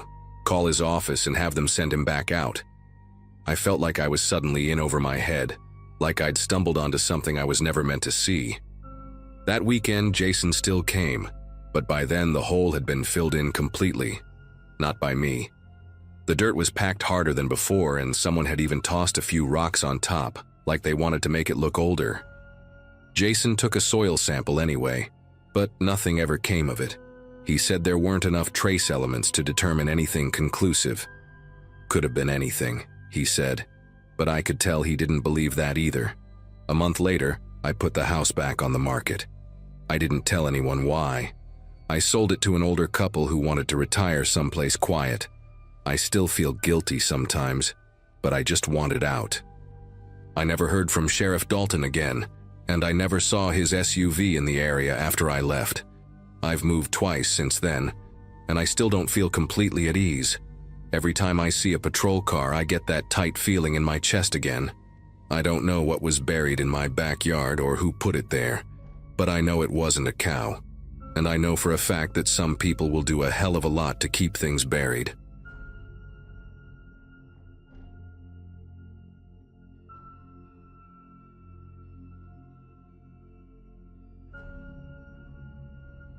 I moved into that apartment during my second year of college because it was the only place in town I could actually afford without a roommate. It was a small fourplex on the edge of town, tucked behind an abandoned gas station and some empty lots. The rent was cheap and the landlord didn't ask too many questions, which back then felt like a win. My unit was on the second floor, and I was told the apartment above mine had been vacant for over a year. "No one's touched it since the last guy left," the landlord said, like it was supposed to reassure me. Honestly, I didn't think much about it. I just wanted somewhere quiet to focus on school. At first, it really was quiet.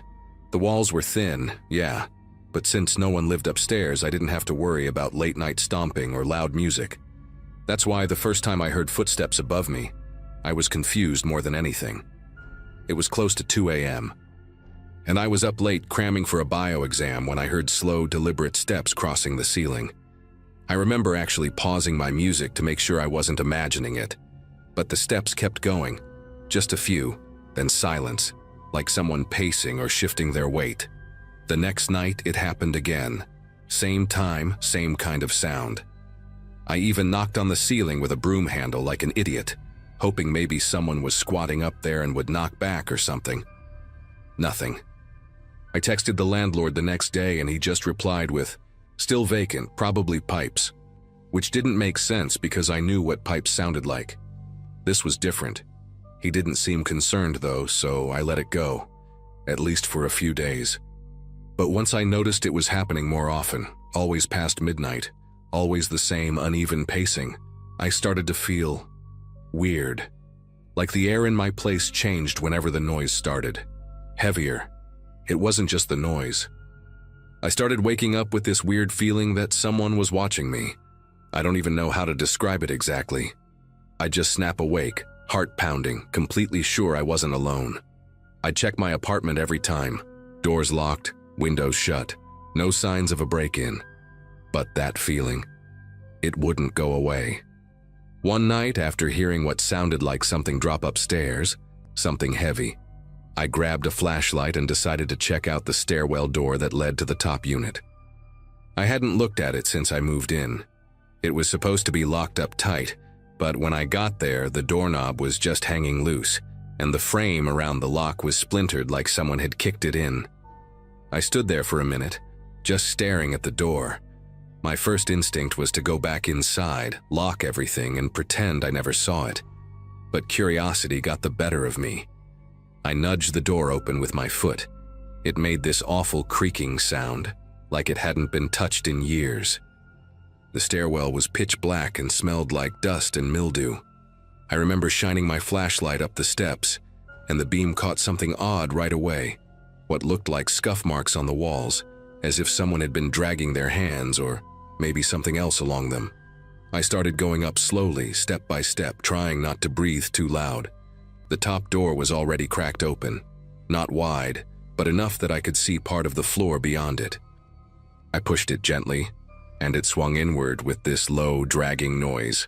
The place was completely dark, no electricity, no furniture, except for one thing: an old, torn-up mattress lying in the center of the floor, directly above where my bedroom would be. I stepped in just far enough to shine the light on it. That's when I saw the stains. Dark, reddish-brown blotches soaked deep into the fabric, like they'd been there a long time. My stomach turned instantly. It wasn't just dirty. It looked like blood, a lot of it. I didn't want to look any closer. I backed out of there fast, heart pounding so hard I could hear it in my ears. I practically ran back to my apartment, slammed the door, locked every bolt, and pushed a chair under the doorknob.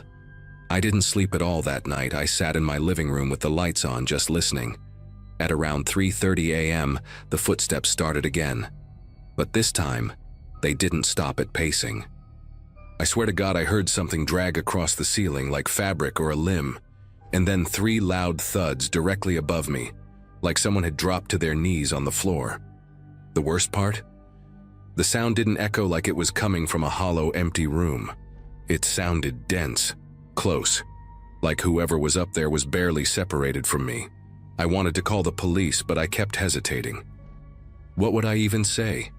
Hey, I broke into the upstairs apartment and found a bloody mattress, and now I think someone's walking around up there. I felt crazy. I felt trapped. And when I finally worked up the courage to go back up the next morning with my phone ready to record everything, the door was shut again. The lock was completely fixed, like nothing had ever happened. I know what I saw. I even have a picture on my phone of the door frame cracked and the knob hanging off. But when I showed it to the landlord that same day, he just looked at me like I was messing with him. Said the door had been reinforced months ago. No way it could have broken like that. When I asked if someone had been in there recently, he shrugged and said he didn't have keys for that unit anymore. Nobody's supposed to be in there, he repeated, and then told me I was probably stressed out from school and should try getting more sleep. I left his office feeling more alone and freaked out than ever. That night, I slept on the couch with every light on again. Nothing happened. No footsteps, no dragging. Silence. Same thing the night after. It was almost like whatever had been going on just stopped. But the quiet wasn't comforting. It felt worse somehow, like something was waiting. I started avoiding my apartment as much as I could, staying late at the library, crashing at a friend's place when possible. I didn't want to be there, not alone.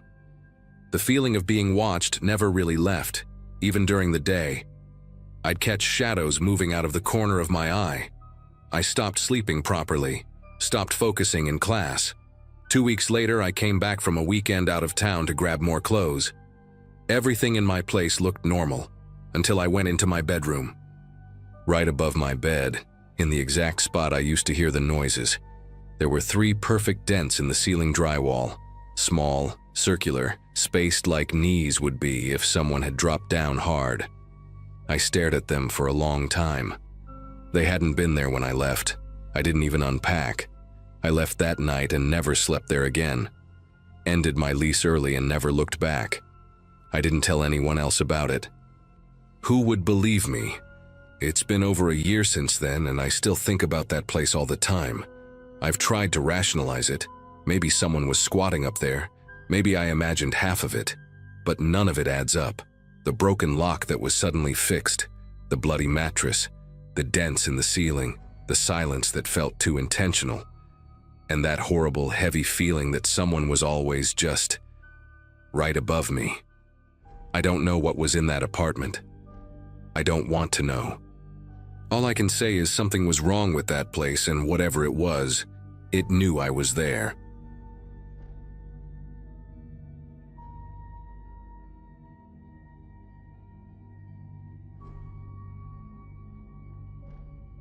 I'm not really sure why I'm posting this.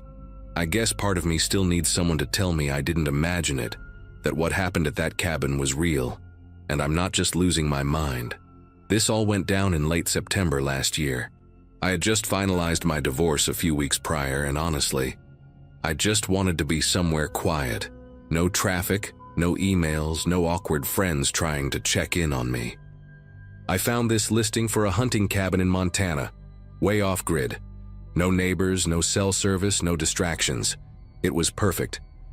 The photos showed a 1-bedroom place tucked between trees, with a small porch and a fireplace. I booked it for 2 weeks, packed my truck, and drove out there without really telling anyone where I was going. I just needed the silence. The first few days were exactly what I wanted.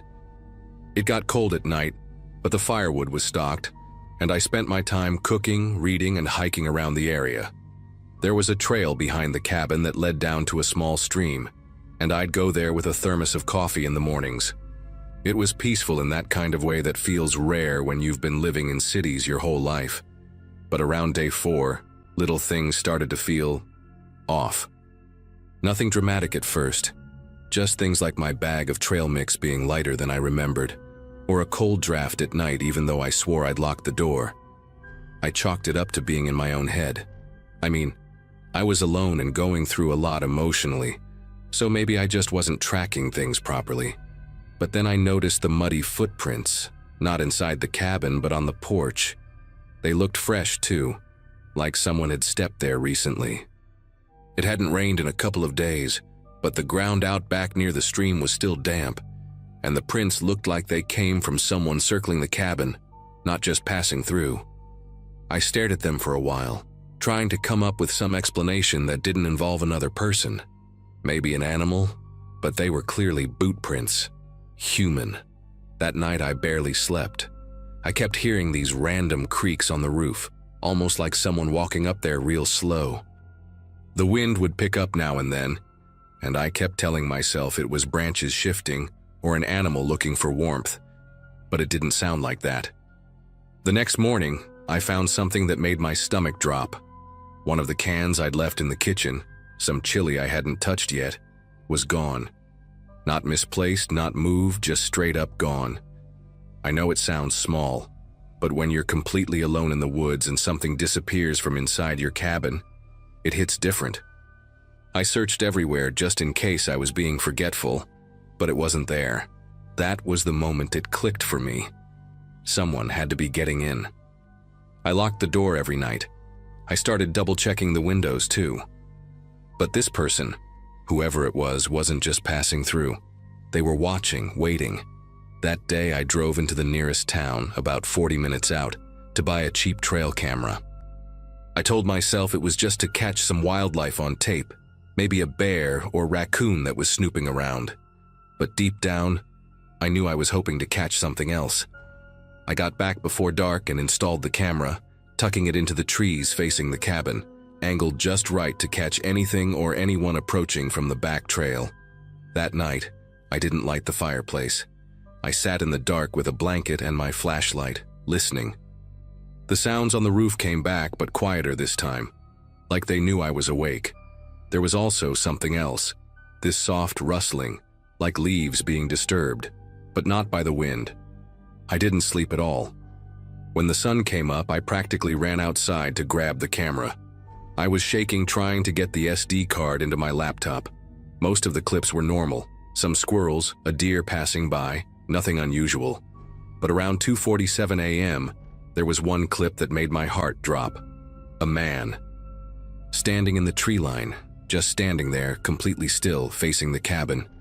He was wearing a dark hoodie and I couldn't make out his face. He didn't move. He didn't come closer. He just stood there for nearly 5 minutes, watching. Then the footage cuts. I watched it over and over, hoping it was some trick of the light or an illusion. But it wasn't. Someone had been out there, just watching me. After that, I wanted to leave, but something made me hesitate. Maybe it was stubbornness, or maybe I didn't want to admit that I was scared. I started locking the bedroom door from the inside, keeping a knife on the nightstand. I even placed little markers near the door, like small sticks leaned up in a pattern, just to see if anyone moved them. And they did. The next morning, one of the sticks was gone. The second can of chili was gone too. And the worst part? There was a smear of mud on the inside handle of the front door. That means whoever it was had been inside, while I was sleeping.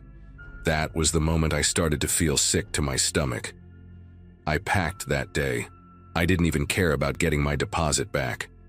I shoved everything into the truck, locked the cabin, and left. But before I did, I checked the camera one last time. The last clip it recorded, just before sunrise, was of the same man, closer this time. He was maybe 20 feet from the cabin, standing at the edge of the trees.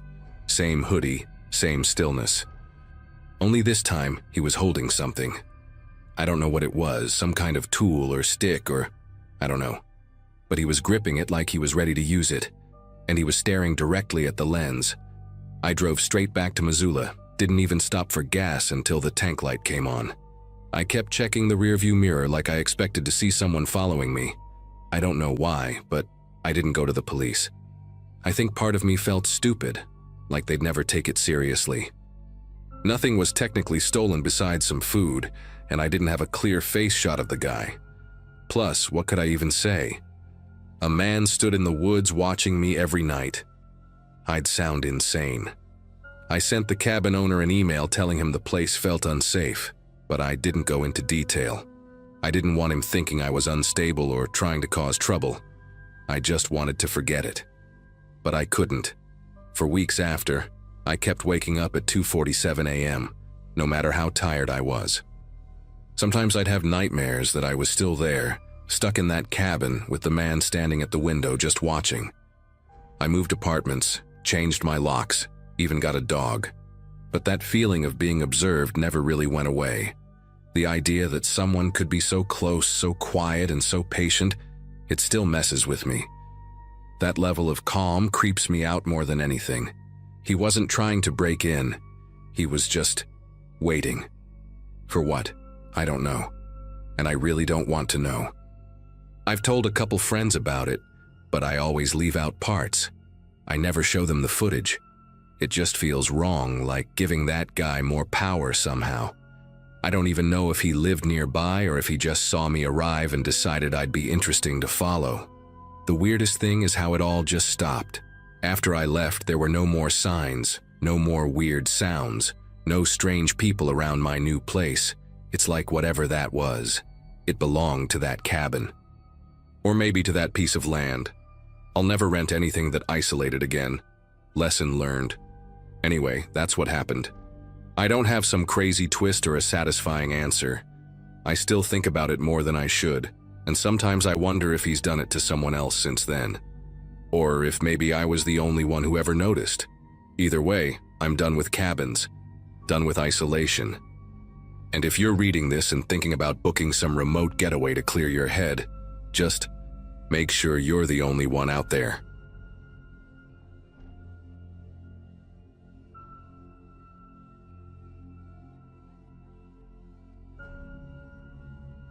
I'm 32 now, but this happened when I was 25, right after I had moved back to Arkansas to help my dad after his stroke. I had just quit my job in Nashville and was trying to adjust to life in a much quieter, slower place. Most of my days were spent running errands, helping with his meds and driving around to pick things up. I wasn't thrilled to be back in the small town I'd tried so hard to leave, but family is family.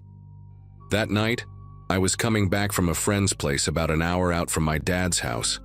I had taken a longer, older route through the hills to avoid construction on the main road. That back road, Hickory Creek Road, is one I knew well, or at least I thought I did. It was close to 11 p.m. The sky was pitch black, no streetlights out there, just stars and trees closing in on the narrow two-lane road. My phone had no signal, which didn't bother me much at first. I was used to dead zones in that area. I had the windows cracked open and was listening to an old playlist when I noticed headlights in my rearview mirror. No big deal at first, but then the truck behind me started speeding up, got closer, then felt comfortable. I could tell it was an older pickup, maybe late 80s, early 90s by the boxy shape and the way its headlights shook when it hit bumps. It started flashing its high beams at me in short bursts. I thought maybe my taillights were out or something, so I tapped my brakes to signal back. But the flashing didn't stop. In fact, it got more aggressive, longer bursts, one after the other. The truck didn't try to pass me either, even when the road opened up a bit. I was going 5 over the limit just to keep distance, but it stayed right on me, never falling back. There was something about the way it moved. It didn't swerve or hesitate like a distracted driver. It felt intentional. Like whoever was driving had nothing better to do than tail me. After about 15 minutes of this, my nerves were shot. I remember gripping the steering wheel so hard my knuckles ached. I was too far from home to just turn around, and I didn't want to pull over in the dark middle of nowhere. That's when I saw the glowing green lights of a gas station up ahead, one I'd stopped at maybe once before. It was an old rundown Shell station that usually closed around 10, but I didn't care. I just needed to get somewhere with lights, with people, even if only on camera. As I pulled in, I glanced in the mirror. The truck that had been behind me for miles wasn't there anymore. At first, I figured maybe he turned off somewhere and I didn't notice, but that didn't make sense. There hadn't been any side roads for at least 2 miles. I pulled up to one of the pumps, still half expecting to see headlights swing into the lot behind me. But nothing. Just silence. The place was closed, of course. Lights were on inside, but the door had a chain and the sign said back at 6 a.m. Still, the overhead lights by the pumps were bright enough that I felt a tiny bit safer. I got out, trying to act normal, pretending to check my tires just to calm my nerves. Every few seconds I looked back at the road, waiting for that truck to reappear. I ended up sitting in my car for a few more minutes, engine running, doors locked. My heartbeat had slowed down a bit, but I still couldn't shake that crawling feeling on the back of my neck, like I was being watched but from nowhere in particular. I finally decided to just drive home. As I was pulling out, I noticed something strange. On the side of the lot just outside the glow of the pump lights, there were fresh tire tracks, deep ones, like someone had pulled in, idled for a bit, then turned around and left. I got out of the car and followed them with my eyes. They led back to the highway, the same direction I had just come from. I didn't sleep much that night. I kept replaying it over and over in my head, trying to rationalize it. Maybe the guy was drunk and confused. Maybe he thought I was someone else. But then something kept bothering me. The next morning, I couldn't let it go. I called the gas station and asked if they had security cameras. The guy on the phone, his name was Marcus, I think, said yeah, they had footage. And when I explained what happened, he offered to check. I drove back there around noon, still shaken but needing answers. When I walked in, Marcus looked confused. He told me something that made my stomach drop. He said the camera by the pumps showed my car pulling in at exactly 11:08 p.m. But here's the part that doesn't make sense. 5 minutes earlier, at 11:03, that same old truck had already pulled in. Same shape, same lights, even the flickering left headlamp I remembered. It idled at the edge of the lot for a full 2 minutes, then backed out and drove away. There was no footage of it ever following me. According to the cameras, it was gone before I ever got there. I asked Marcus if he was sure, if there was maybe a gap in the footage or a blind spot. He rewound it again, played it back frame by frame. My car pulls in, empty road behind me. No truck, no headlights, just me. I felt sick to my stomach. That truck was inches from my bumper the whole way there, flashing lights like crazy. I saw it. I felt it. There was no way I imagined that. And yet somehow, it had been there before me. I stood in that gas station lobby with a pit in my chest, trying to make sense of it. Marcus just kind of shrugged and said, "This isn't the first time someone's asked me to check footage like this." That line stuck with me more than anything else. The way he said it, like this wasn't rare, like that truck had followed others too. I pressed him, but he didn't say much else. Just that sometimes people stop in and ask about weird trucks or figures in the lot, and sometimes the cameras show things that don't line up. He said most people just leave and don't come back. I guess I'm one of them now. I thanked him and got in my car, and before I pulled out, I looked around the lot one more time. No tire tracks this time, no flickering headlight in the trees, but I still felt like something was out there, watching. I've taken that same road maybe 3 times since then, always during the day and never alone, but I never saw that truck again. Still, to this day, I can't explain it. How it could have been behind me, riding my bumper for miles, and then be at the station before I even arrived. No license plates, no driver ever seen, no record of it behind me. I know what I experienced. I felt it. The pressure, the fear, the way the lights blinded me through the rearview mirror like someone trying to warn me or intimidate me. I just don't know which. I've told this story a few times over the years, but I usually leave out the security footage part. People already give me weird looks when I tell them the truck disappeared. But sometimes I go back to that night and think, what if the truck wasn't trying to hurt me? What if it was trying to stop me from getting somewhere? Or maybe, what if it was trying to get there first? I don't have answers, just memories, and the kind of fear that doesn't go away with time. Just thought I'd share in case someone else out there's seen it too. An old pickup, no plates, always flashing its brights.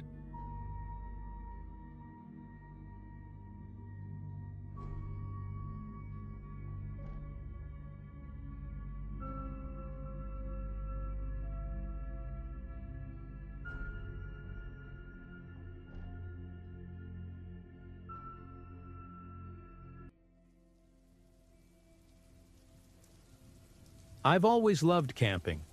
It's the kind of getaway that disconnects you from the chaos of the city, you know? My friend Mike and I always planned little weekend adventures, and back in early June 2022, we decided to explore some trails in Oklahoma. I had just quit a stressful job, and Mike was on an extended break from work, so it seemed like the perfect time to breathe in some fresh air and catch up. The plan was simple: 2 days in the woods, 1 tent, a few beers, and of course, plenty of stories to tell later.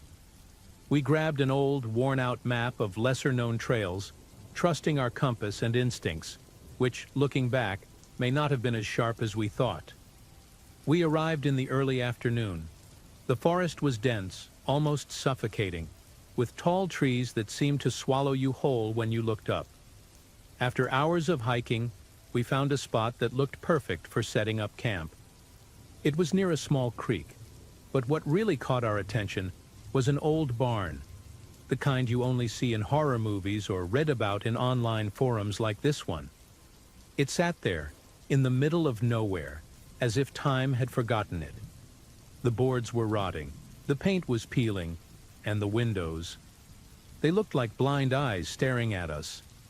Mike, as always, thought it was incredible. "Imagine the photos we could take here," he said. I laughed, but there was this strange feeling in the pit of my stomach. It was like the place didn't want us there. As the sun began to set, we decided to explore the barn. The inside was filled with things that looked like they'd been abandoned for decades: rusty tools, unmarked wooden crates, and even an old tractor covered in moss that seemed almost alive. Mike pointed out a pile of bones in the corner, probably from some animal. "Think they still use this place for hunting?" he asked. I just shrugged, but the atmosphere was too strange for logic. Even the sound inside the barn was weird, like the old wood-absorbed noise making everything feel muffled. After a while, we headed back to our tent to make something to eat before it got too dark. Still, that uneasy feeling lingered. Night fell fast, and with it came an oppressive silence. No wind, no animal sounds, just the crackling of the fire we built beside the tent. It was odd. On other trails you'd hear crickets or nocturnal birds, but here everything felt unnervingly still.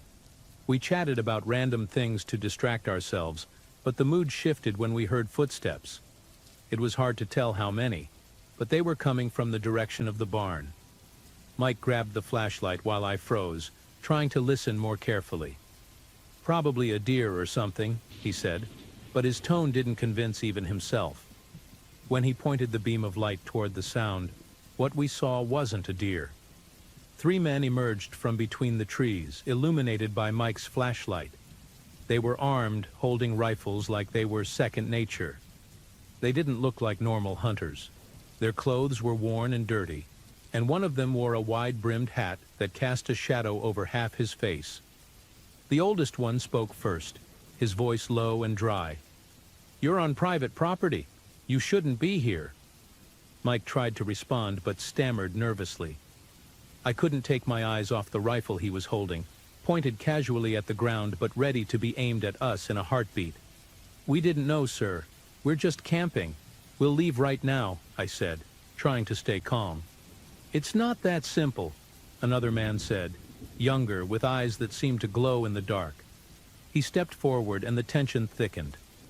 Mike stepped back, nearly tripping over the collapsed tent. They started circling us like predators while we stood there, frozen. The oldest one knelt down and prodded the fire with the tip of his rifle, extinguishing it with a quick motion. "You thought you could come here, poke around our things, and leave like nothing happened?" His tone grew more menacing with each word, and that's when it hit me. They knew we had gone inside the barn. We didn't think twice. We grabbed our things as fast as we could, stuffing everything into our backpacks without any care. Mike was shaking so much he dropped his canteen, but I whispered for him to leave it. It wasn't worth the risk. The men stood there, watching us, unmoving, as we backed away. The silence was unbearable, broken only by the hurried crunch of our footsteps on dried leaves. When we were far enough that their flashlights disappeared into the trees, Mike finally spoke, almost breathless. "What the hell was that? They didn't seem normal." I nodded, but I didn't want to answer. At that moment, my only concern was getting to the car. The trail that had seemed so straightforward earlier now felt like a labyrinth. The darkness felt heavier, and the trees around us cast twisted shadows under the weak beams of our flashlights. We walked in silence for a while, but then I started to notice something strange. Footsteps. Not ours. It was like someone was following us, keeping a calculated distance. I stopped abruptly, signaling Mike to stay quiet. He noticed it too because his flashlight started shaking in his hand. "Did you hear that?" he whispered. I nodded, feeling the air grow colder with every passing second. We turned to look, but there was nothing, just the oppressive darkness. Yet the sound persisted, surrounding us, like the forest itself was closing in. We kept walking, picking up the pace, trying to ignore the feeling that someone, or something, was trailing us. Our flashlights lit up something ahead, and for a moment I thought it was a post or some kind of abandoned structure. But it wasn't. It was a large sign, planted firmly in the ground, with faded letters that read, "Private property. No trespassing. Trespassers will be prosecuted." Beneath the sign, scrawled in what looked like red paint, or blood, was a handwritten warning. "Do not look back." Mike read it out loud, and as he did, we heard a loud snap from the trees behind us, followed by heavy, quick footsteps. "Run!" I shouted, and we bolted, not daring to look back, the sound of whatever was chasing us growing closer. We ran until our legs burned, and the footsteps behind us seemed to grow louder with every stride. My mind was in full panic, but deep down, I knew that if I turned around I might never make it out. Mike stumbled over a root and hit the ground hard. "Get up!" I yelled, grabbing him by the arm and pulling him up with all the strength I had. He was crying, mumbling something about them being close, but I forced him to keep moving. Finally, we saw a light in the distance, faint and flickering, but enough to give us a shred of hope. When we reached the source of the light, we realized it was coming from a small wooden cabin, almost as old as the barn we'd seen earlier. The door was slightly ajar, and inside was a lantern hanging from the ceiling, swaying gently as if someone had just left. "We have to go in," Mike said, desperate. I hesitated but knew we had no choice. We shut the door behind us and turned off the lantern, trying not to make a sound. The cabin was small and nearly empty, with a table covered in knife marks and an old chair in the corner. Outside we heard footsteps circling the cabin, slow and deliberate. I held my breath, praying that whatever was out there would leave. The footsteps were methodical, almost like whoever, or whatever it was, wanted us to know they were there. Mike clung to my arm so tightly I thought he might cut off my circulation. I stared at the door, waiting for it to burst open, but the steps stopped. The silence that followed was suffocating, heavier than before. Then came a soft sound, a slow tapping on the cabin walls, coming from all sides at once. Mike started whispering a prayer, something incoherent, while I tried to think of a way out. That's when I noticed something strange. On the table near the door was an old crank radio, turned on but completely silent. The dim light on the panel flickered, like it was picking up some kind of signal. Suddenly, a voice crackled through the static, low and distorted. "You still have time. Leave now." I froze, unsure if it was a warning or a trap. Before I could react, the cabin door shook violently, as if someone had slammed into it with all their strength. The door looked like it was about to give in, and my whole body went into overdrive. Mike was in the corner, frozen in terror, staring at the door like it was about to explode. The radio crackled again, but this time the voice was clearer. "Run out the back, now!" I didn't question it. I grabbed Mike by the arm and we looked for an escape. There was a small window in the back of the cabin, barely big enough for us to squeeze through, but it would have to do. With some effort, we pushed the rotting wood open and climbed out, landing hard on the damp, leaf-covered ground. Without looking back, we started running again. It didn't matter where we were headed. All that mattered was putting as much distance as possible between us and that place.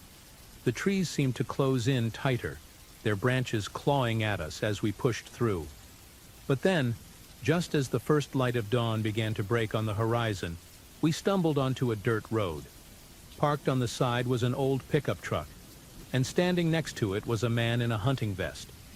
He looked at us, confused, as we staggered toward him, covered in dirt and scratches. "What happened to you?" he asked, but I couldn't find the words to respond. I just collapsed on the ground, exhausted. As we caught our breath by the road, the man kept watching us, clearly unsettled by our appearance and panic. Mike finally managed to speak. There was someone in the woods. They were chasing us." The man frowned but didn't look surprised. He glanced toward the trees and spat on the ground before saying, "Those woods are trouble. You're lucky you made it out alive." The way he said it wasn't out of curiosity or concern. It was like he knew exactly what we were talking about. Before we could ask more, he pointed to his truck and said, "Get in. I'll take you to the nearest station." The drive was silent. All Mike and I wanted was to get as far away from that forest as possible. When we finally reached the station, we explained everything to the officer who attended us. He listened carefully, but his expression was distant. When we finished, he just shook his head and said, "You're not the first, and I doubt you'll be the last." He went on to explain that the area had a dark history involving violent landowners and disappearances that were never solved. "If I were you," he said, "I'd forget about this place and move on." That's exactly what we tried to do. To this day, whenever I hear footsteps behind me on an empty street or faint laughter in the middle of the night, I feel that same chill I felt in that forest. I never truly understood what happened out there or who those people were, but one thing is certain. I'll never go camping in Oklahoma again.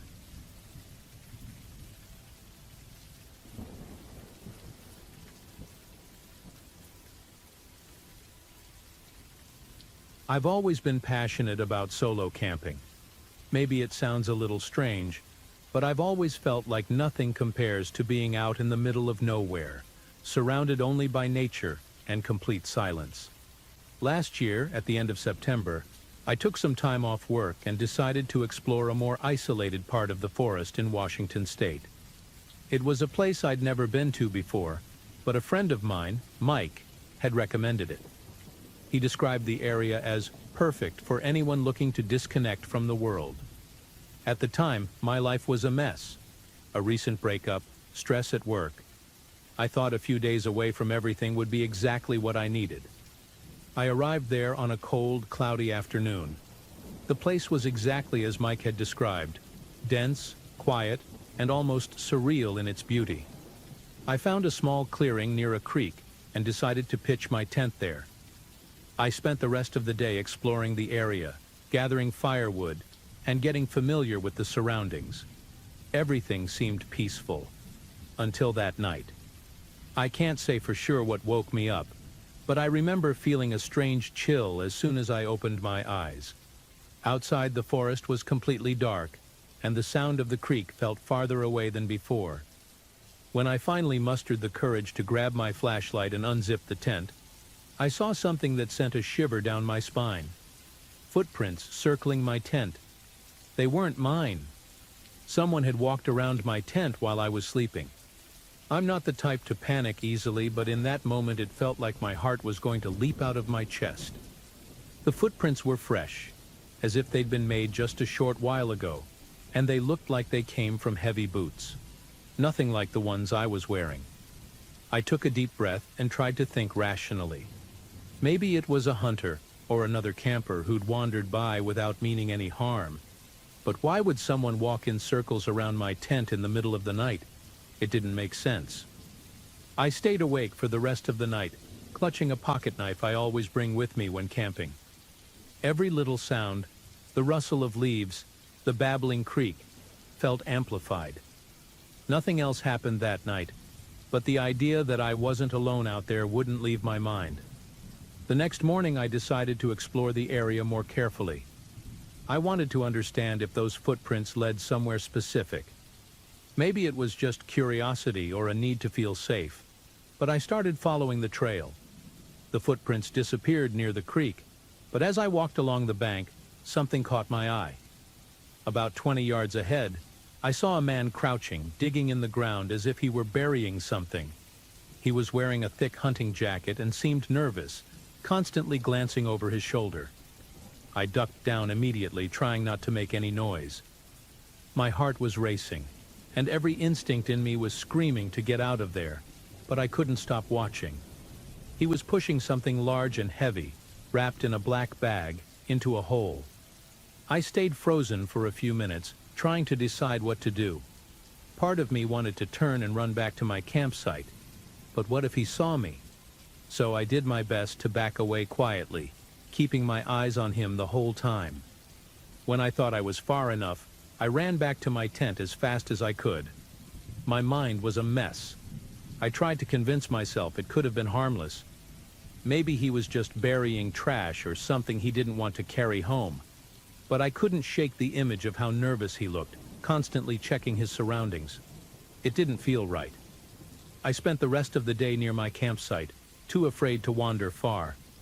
I didn't want to risk running into that man again. When night fell, I started to feel even more vulnerable. Every little sound felt like it was coming from something, or someone, getting closer. Around midnight, I heard a noise that froze me in place. Footsteps.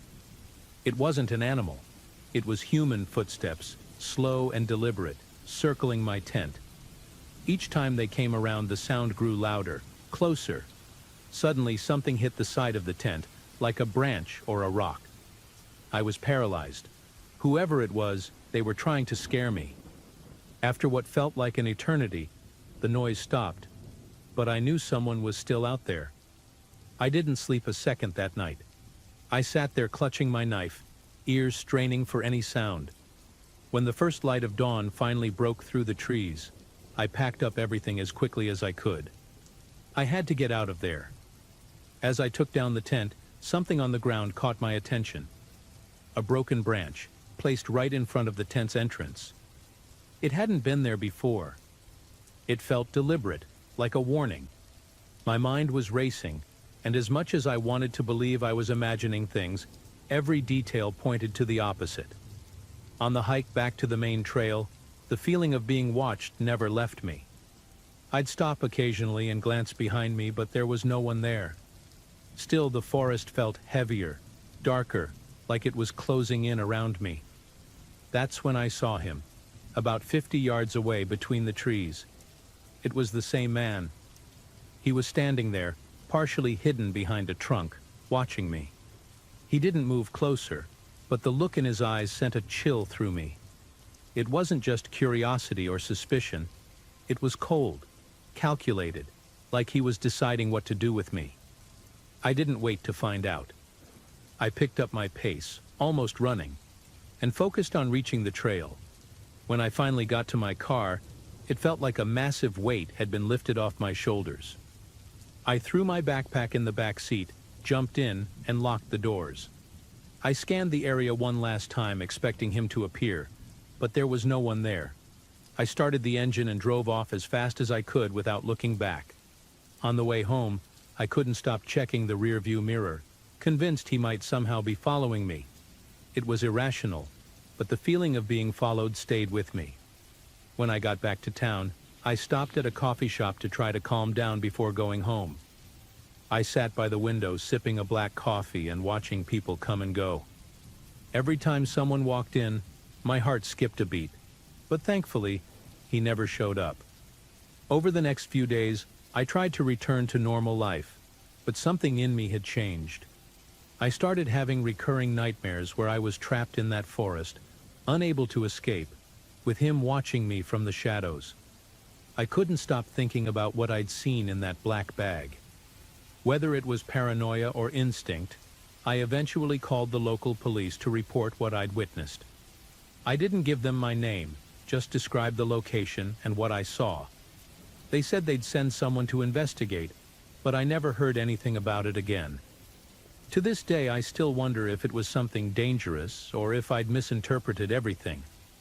What scares me most, though, is thinking about what could have happened if I'd stayed in that forest one more night.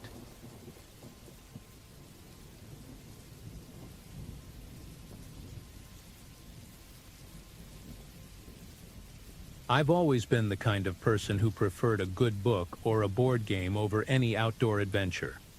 But in the summer of 2018, my friends convinced me to step out of my comfort zone and join them on a hiking trip in Montana. At the time, I was recovering from a tough breakup and thought a few days disconnected from everything might be exactly what I needed. Our group was made up of 5 people: me, Jake, the self-proclaimed expedition leader, Sarah, who never stopped taking pictures, Ben, always telling scary stories to keep us entertained, and Emily, my best friend, who had the uncanny ability to turn any situation into a joke. The plan was simple: follow a marked trail, camp out for 2 nights, and then head back home. The first day went smoothly with breathtaking views, but things started to change when we stumbled upon that strange place. It was around 3 in the afternoon when we came across the cabin.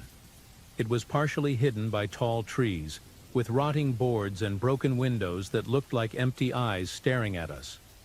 But the most attention-grabbing thing was the message spray-painted on the door: "Keep out, do not stay after dark." The warning seemed recent, but the peeling paint on the walls and the overgrown grass around it made it clear that no one had lived there for years. Ben, of course, found it hilarious. He suggested we go inside to explore, but Jake shut the idea down, saying we were already behind schedule and needed to find a spot to set up camp. I can't explain it, but as soon as I saw the cabin, I felt this strange tightness in my chest. It was like the place emitted a heavy, oppressive energy that clung to my skin. Still, we moved on, though I noticed Sarah sneaking a few photos before we left. After walking for about another 30 minutes, we found a small clearing by a stream and decided to set up camp there. The spot seemed perfect: fresh water, enough room for the tents, and a spectacular view of the sunset over the mountains. As we pitched our tents, Ben kept talking about the cabin. He speculated that the warning on the door was probably left by a hunter trying to keep people away. But Emily, maybe just to stir things up, said it looked like something straight out of a horror movie. I tried to tune out the conversation, but that tightness in my chest wouldn't go away.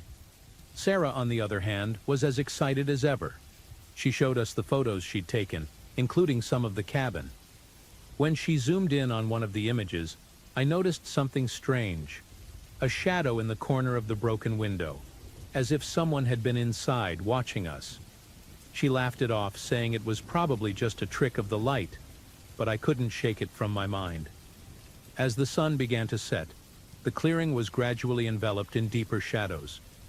The sound of the stream, which had been soothing earlier, now seemed too loud, drowning out any other noises from the forest. Sitting around the campfire, we talked about trivial things, trying to ignore the growing unease.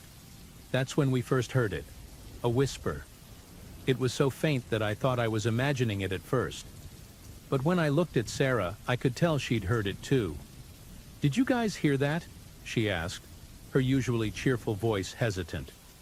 Jake tried to brush it off, saying it was probably the wind, but the night was eerily still, with no breeze at all.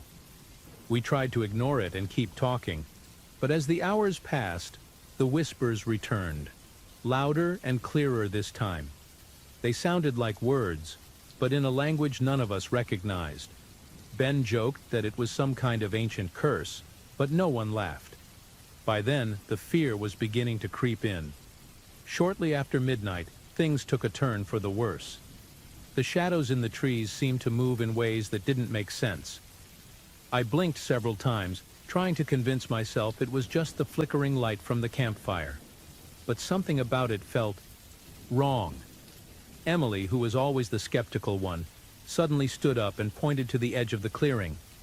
"There's someone out there," she whispered. When we all looked, we didn't see anything, but the feeling of being watched was almost unbearable, like a weight pressing down on us. We decided to shine our flashlights into the woods, even though we were all terrified. As the beams of light swept through the darkness, we caught a brief glimpse of a figure among the trees. It was tall and thin, moving too fast to be human. Before anyone could react, it disappeared, as if it had never been there. After that, there was no pretending everything was okay. Jake tried to keep us calm, suggesting we get inside our tents and wait until sunrise, but no one wanted to be alone. We all squeezed into the biggest tent, trying to make as little noise as possible. The silence outside was almost unbearable, like the entire forest was holding its breath, waiting. And then the whispers started again, this time much closer. They seemed to come from all directions, blending with the sound of the stream and the rustling leaves. My heart was pounding so hard I thought it might burst. Every minute felt like an eternity, and any attempt to speak was met with desperate looks to stay quiet. It felt like any sound we made would draw whatever was out there straight to us. Then something touched the tent. It was faint, almost like a hand sliding over the fabric, but enough to freeze us in place. No one dared to move. I held my breath, waiting for another sound. But what came next was worse. The tent's zipper began to move, slowly being pulled down. Jake reacted quickly, grabbing a camping knife and shouting at whoever, or whatever, was outside. The zipper stopped. Moments later, we heard heavy footsteps circling the tent, as if something or someone was walking around us. "We need to get out of here," I whispered, barely audible. Jake nodded, but the truth was, none of us had the courage to step outside.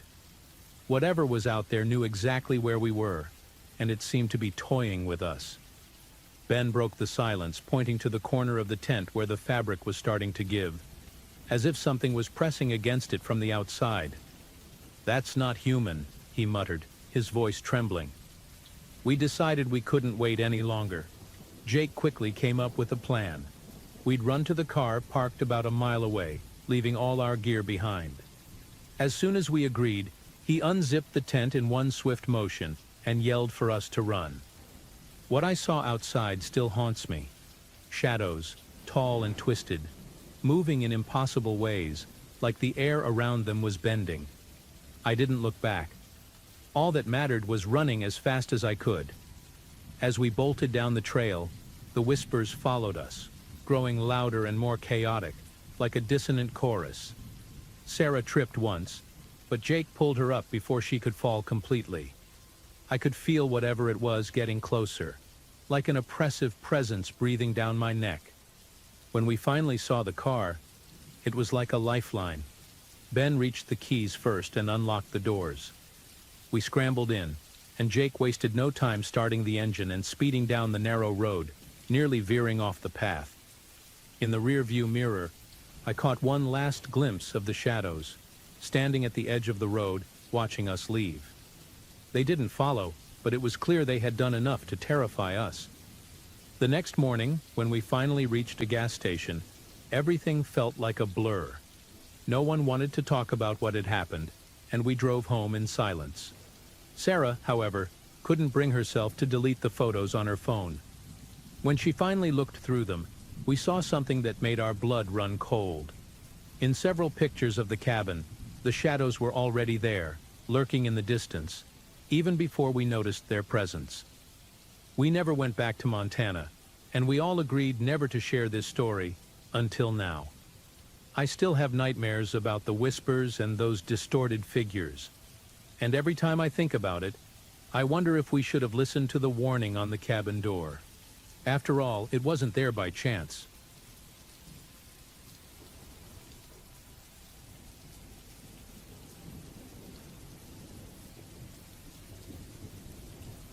I've always been passionate about camping, especially in remote places far from the hustle and bustle of the city.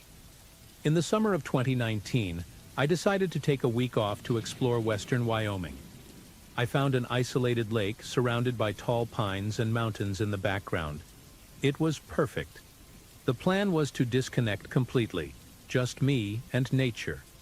At the time, I was working as a freelance photographer, and these getaways were my way of recharging. I arrived at the spot at dawn, set up my tent near the lake's edge, and spent the day fishing and taking pictures. It felt like something out of a postcard, and the peace made me forget the outside world. Early in the afternoon, as I was building a small fire to cook the fish I'd caught, I heard heavy footsteps coming from the trail behind me. I turned around and saw a man stepping out of the woods. He was skinny, wearing worn hiking clothes, and carrying a backpack that looked far too old for an experienced adventurer. He greeted me with an odd, forced smile, and said he was lost. My gut told me to stay alert, but I kept my composure and offered him some food and water. He accepted but lingered nearby, looking at my campsite with an interest that made me uneasy. "Are you here alone?" he asked, and for some reason that question sent chills down my spine. I lied and said my group would be arriving later. Something in his expression made me think he knew I wasn't telling the truth. After he finished eating, I tried to guide him with some basic directions, pointing toward the main trail. He nodded but didn't seem in a hurry to leave. He kept asking increasingly personal questions. "Do you come to places like this often? How long are you staying here? And even, did you bring any weapons with you?" That last one made me deeply uncomfortable. Who asks something like that? I tried to act casual while tidying up the campsite, hoping he'd take the hint. Eventually, he said he'd leave but stood there for a moment as if expecting something. Finally, he grabbed his backpack, gave a short nod, and disappeared down the trail he came from. For a while, I managed to convince myself it was just a weird encounter. But as the sun started to set, the feeling that something was wrong didn't go away. I went to the lake to fetch some water and noticed fresh footprints near the shore. They weren't mine. They led in the opposite direction of where he'd supposedly gone. That made me tense, but I tried to rationalize it. Maybe he had taken a shortcut. Back at the campsite, I forced myself to stick to my routine, cooked my food and got into my tent early, but I couldn't relax. Every so often, I thought I heard footsteps, but the sound was so faint it could have been my imagination, or small animals. Only later, when the night had fully fallen, did the feeling of being watched become unbearable. Around 10 at night, while I was trying to sleep, I heard what sounded like a branch snapping near the tent. My heart raced. I sat up in silence, holding my breath, straining to hear more. For a moment, everything went quiet, but then I heard another crack, closer this time. I grabbed my flashlight and unzipped the tent slowly, shining the light outside. At first, I didn't see anything, just the dark forest and the lake reflecting the beam of my flashlight. But something felt off. The smell. It was like old sweat mixed with wet dirt, something that definitely wasn't there before. I swept the flashlight around, trying to convince myself there was nothing out there. That's when I saw it, just on the edge of the light, a figure standing still among the trees. I couldn't make out much detail, but it looked human, motionless, as if it was watching me. I tried speaking. "Who's there?" My voice came out steadier than I expected, but there was no reply. The silence was more terrifying than any words could have been. The figure didn't move. It just stood there, like a shadow among the trunks. Then my flashlight started flickering, blinking a few times before shutting off completely, leaving me in total darkness. I zipped the tent back up with trembling hands and grabbed my pocket knife, the only weapon I had. I thought about running to the car, but it was parked a good 15 minutes down the trail. Worse, I'd have to pass near the spot where I saw that figure. So I stayed inside, sitting with the knife in my hand, trying not to make a sound. Minutes felt like hours. Every little noise outside seemed amplified. The wind in the trees, dry leaves rustling, even the gentle sound of water on the lake. Then, suddenly, I heard footsteps. They weren't light, like those of a small animal. They were heavy, deliberate, and circling the tent. I closed my eyes for a moment, trying to stay calm, but my whole body was on high alert. The footsteps stopped right outside. And then a voice. Low, almost a whisper, but clear enough to make my blood run cold. "You shouldn't be here." That's when adrenaline took over. My first reaction was to yell something, anything, to try and scare it off. "Get out of here! I called the police, and they're on their way." Of course, it was a lie, but I needed to buy time. The response was absolute silence. No more footsteps, no more sounds. I unzipped a small part of the tent to peek outside, clutching the knife so hard my hands hurt. But there was no one there. The area around the tent was empty, like nothing had ever been there. The weird thing was that the footsteps hadn't faded. They had just stopped. I zipped the tent back up and sat there trying to make sense of what was happening. But the only thing I knew for sure was that I wasn't alone. A few moments later, I heard something even more disturbing. A whistle. It wasn't a normal whistle, the kind someone uses to get attention or pass the time.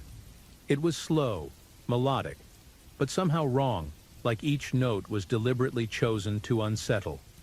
It came from somewhere to my left, near the lake. My whole body tensed up, but I knew I had to see what was going on. Taking a deep breath, I grabbed the spare flashlight from my bag and unzipped the tent carefully. The light illuminated the damp ground and the edge of the forest, but the whistling stopped the second I poked my head out. My eyes scanned the area, but everything seemed still. Then I saw something that made me freeze. On the closest tree, just a few feet away, there were scratch marks, as if someone had clawed at the trunk hard enough to tear off chunks of bark. My legs barely worked as I forced myself to step out of the tent. I needed to grab my things and get out of there as quickly as possible. I walked over to my backpack, which I'd hung on a branch, but when I grabbed it, I noticed something strange. It was open. I was absolutely sure I'd closed it before going into the tent. Rummaging through it quickly, I found that some items were out of place, and worse, my phone was missing. Panic began to creep in. I looked around, trying to decide what to do. My only option was to head for the car, but I couldn't shake the feeling that I was being watched. The silence around me was suffocating, as if the whole world had stopped breathing along with me. With the flashlight in hand, I started walking toward the trail that led to the car. Each step felt heavier than the last, as if the air itself was pressing down on me. The wet dirt beneath my boots made soft noises, and I tried to move as quietly as possible, but the forest seemed to amplify every sound I made. As I walked, I got the unmistakable feeling that something was following me, staying just out of sight to my right.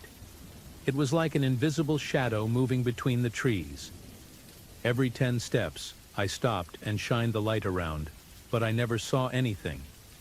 Still, the feeling of being followed wouldn't go away. My heart was pounding so hard I could hear it in my ears.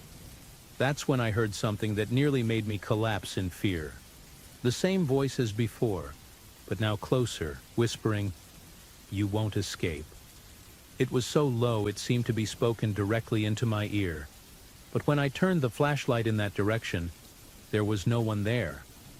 Tears began streaming down my face, but I kept moving, almost running along the trail. The whistling started again, this time ahead of me, as if whatever it was, whatever it wanted, was toying with me, controlling where I went. The flashlight shook in my hands, and the path to the car felt endless. I didn't even know if I was still going the right way, or just getting more lost in the forest. Finally, after what felt like hours, I saw the faint reflection of my car's headlights through the trees. Relief almost made me stumble, but I forced myself to keep moving, trying to stay as quiet as possible. When I reached the car, I unlocked the doors quickly and jumped into the driver's seat. I was about to turn the key in the ignition when something made me stop. In the rearview mirror, I saw movement. A shadow darted quickly behind the car, running from one side to the other. I froze, my hands trembling on the steering wheel. For a second, I considered just flooring it, but the thought of hitting that thing, whatever it was, terrified me even more. Suddenly, there was a loud bang on the passenger side window. I didn't have the courage to look, but the force of the hit shook the entire car. Heavy breathing started fogging up the glass, slow and rhythmic, as if whoever, or whatever it was watching me from outside. Gathering every ounce of courage I had, I turned my head slowly, only to find nothing there. The breathing stopped as abruptly as it started, but before I could process it, something slammed against the rear window. That was enough to snap me out of my trance. I turned the key in the ignition, and the car hesitated for what felt like an eternity before starting. The moment the engine roared to life, I slammed my foot on the gas and tore out of there, not caring what might be in my way. As I sped down the narrow trail, the car jolted violently over rocks and roots, but I didn't care. I just wanted to get as far away as possible. Even so, I couldn't help but glance in the rearview mirror. For a moment, I thought I'd escaped, but then I saw something that made my breath catch. At the edge of the headlight's glow, something was running after me. It wasn't human. The thing had a strange way of moving, like it was stumbling and lunging forward at the same time, impossibly fast. It was tall, thin, and its eyes, glowing like an animal's, stared straight at me. I didn't know if I was hallucinating or if it was really there, but I pressed the gas pedal even harder, risking losing control of the car. When I finally reached the main road, whatever it was stopped at the edge of the forest. I only caught its silhouette for a second before it vanished into the trees. My whole body was trembling, and tears streamed down my face uncontrollably. I kept driving for hours, not daring to stop until I reached a small town. There, I parked at a gas station, stumbled into the convenience store, and asked for help. The clerk looked at me like I was crazy, but let me use the phone to call a friend. I've never gone camping again after that day. To this day, I don't know what I encountered at that lake, but sometimes I still hear that whistle in my dreams. And whenever I do, I wake up with the same feeling of being watched. It's like that thing never really left.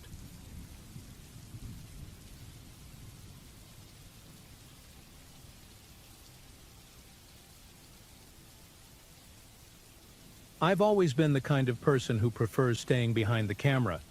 Photography is my escape, you know? I work a regular office job during the day, but on free nights and weekends, I'm always out with my camera, exploring remote places in search of the perfect shot. That's how, in the summer of 2019, I decided to spend a night in an abandoned fire lookout tower I'd read about on some online forums. The plan was simple: capture a time-lapse of the stars, far away from light pollution. It wasn't my first time camping alone, but the isolation there felt different. The tower, located deep in the Appalachian forest, looked like something out of an old storybook, with its weathered structure and moss-covered windows. I arrived in the late afternoon, the sky painted orange as the sun dipped behind the mountains.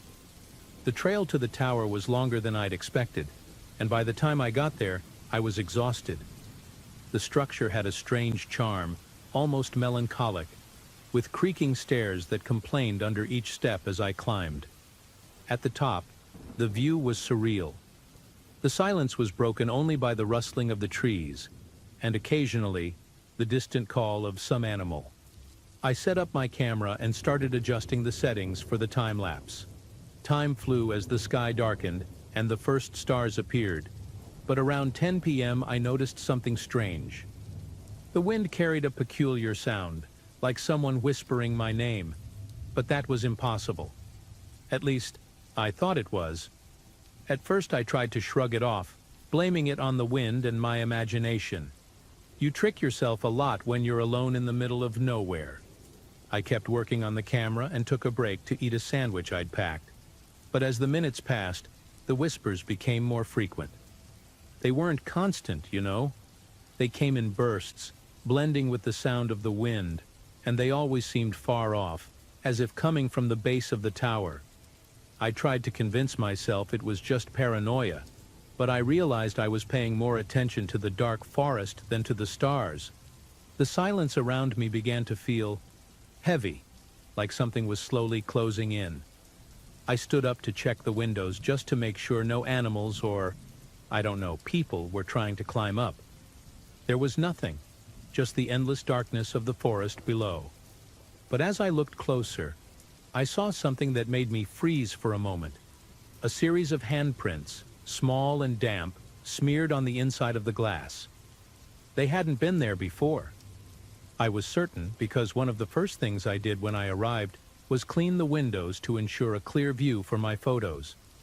I stood there, staring at those prints, trying to make sense of them. They looked fresh, like someone had just pressed their hands against the glass. But I was alone. Or at least, I thought I was. My first instinct was to grab the flashlight sitting next to my backpack. The beam shook slightly in my hand. Nerves, I guess. But the tower was empty, just as it should have been.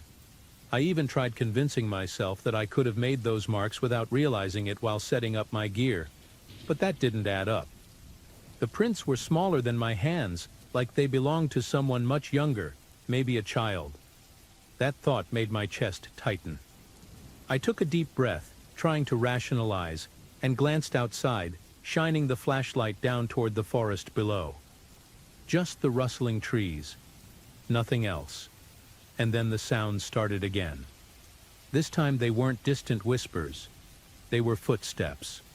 Short, light steps, like someone walking around the base of the tower.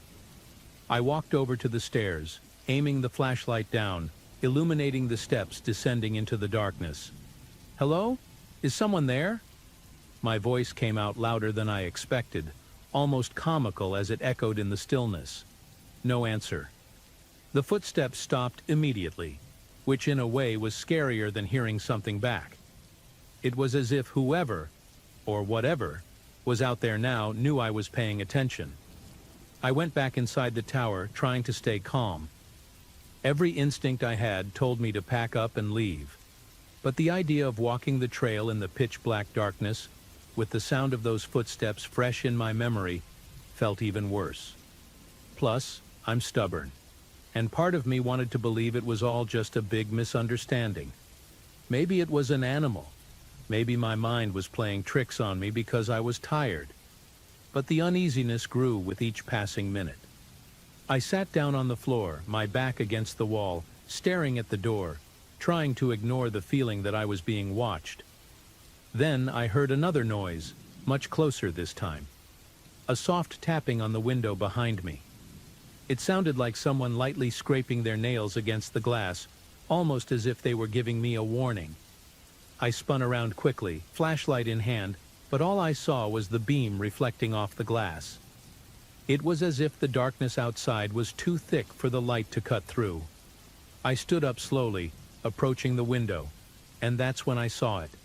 New handprints, but this time they weren't just small.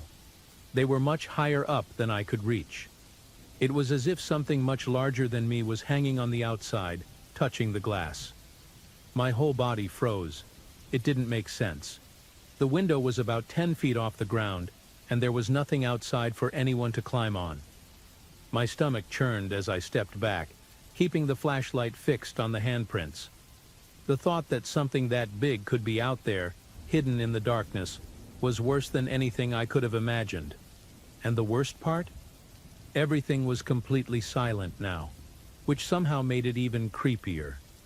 My heart was pounding so loudly it felt like it echoed in the tower, and that's when I realized I wasn't alone anymore. There was something behind me. I didn't see it, but I felt it. The air got heavier, as if the entire space had shrunk around me. I turned so quickly I nearly tripped over my backpack, pointing the flashlight toward the opposite corner of the room. For a split second, I swear I saw movement, like a shadow darting into the darkest part of the tower where the light couldn't reach. I wanted to run. I wanted to scream, but nothing came out. I only managed to move when a deep sound, like deliberate scratching, echoed through the wooden floor below me. Without thinking, I grabbed my backpack and bolted for the stairs, refusing to look back. Climbing down those stairs felt like it took forever. The flashlight trembled in my hand, lighting only a few steps ahead as I focused on staying steady. With every step, The sound of scratching seemed to follow me, coming from above, as though something was watching me and moving slowly. I couldn't bring myself to look up. I was too afraid of confirming what my mind was already imagining. When I finally reached the bottom and stepped onto the forest floor, the silence outside was deafening. Even the wind had stopped. The only sound I could hear was my own ragged breathing. Without hesitating, I started walking quickly along the trail I had hiked earlier in the day. The forest felt different at night, like the trees had closed in, making the path narrower. No matter how hard I tried to focus on the trail ahead, I couldn't shake the feeling of being followed. The worst part came when I glanced back, just out of reflex, and saw something that made my blood run cold. At the top of the tower, a figure was clinging to the outside, its body twisted in ways that didn't look human. I couldn't make out the face or details, but its arms were far too long, and its head tilted at an impossible angle. I froze for a second before a loud crack from the trail ahead snapped me out of it. That sound was all it took to get me moving again. I didn't wait to see what had caused it. I started running down the trail, ignoring the branches that scraped my face and the noises that now seemed to come from every direction. It was like something, or many things, were moving with me, hidden in the trees. For a brief moment, I thought I heard muffled laughter, but it could have just been my imagination. The flashlight began to flicker, its beam cutting in and out, which only made everything worse. With each flicker, the shadows seemed to shift, creeping closer. When I finally saw my car parked at the trailhead, I felt a brief wave of relief, but I didn't slow down. My legs were burning, my lungs felt like they were on fire, but I kept running until I reached the car door. I jumped in, locking the doors as soon as I was inside. The forest outside was completely dark now, as though all the light had been drained away. With shaky hands, I started the engine and threw the car into reverse without even looking properly. I just wanted to get out of there. As I backed up, I caught one last glimpse of the trail in the headlights. For a moment I thought I saw that figure again, standing among the trees, watching me. But I didn't stay to confirm. I drove off as fast as the car could go. I drove for nearly an hour without stopping, just trying to put as much distance as I could between me and that place. Even inside the car, with the doors locked and the headlights lighting the road ahead, I couldn't feel safe. Every so often, I glanced at the rearview mirror, expecting to see something chasing me, but the road behind stayed empty. My mind was racing. I tried to think rationally, but the handprints, the footsteps, and that thing on top of the tower, there was no explanation that wasn't terrifying. When I finally reached a small town, I pulled into a gas station and just sat there in the car, trying to calm down. I thought about calling the police, but what would I say? That I was being followed by something I couldn't even understand? I ended up just sitting there, staring at the forest in the distance, trying to convince myself that I was safe. To this day, I still don't know what happened that night. I've never gone back to that tower or the Appalachian Trail. And no matter how much I try to forget, sometimes I wake up in the middle of the night with the feeling that I'm still being watched. Maybe it's paranoia, but sometimes I swear I hear those whispers again, as if the wind is calling my name.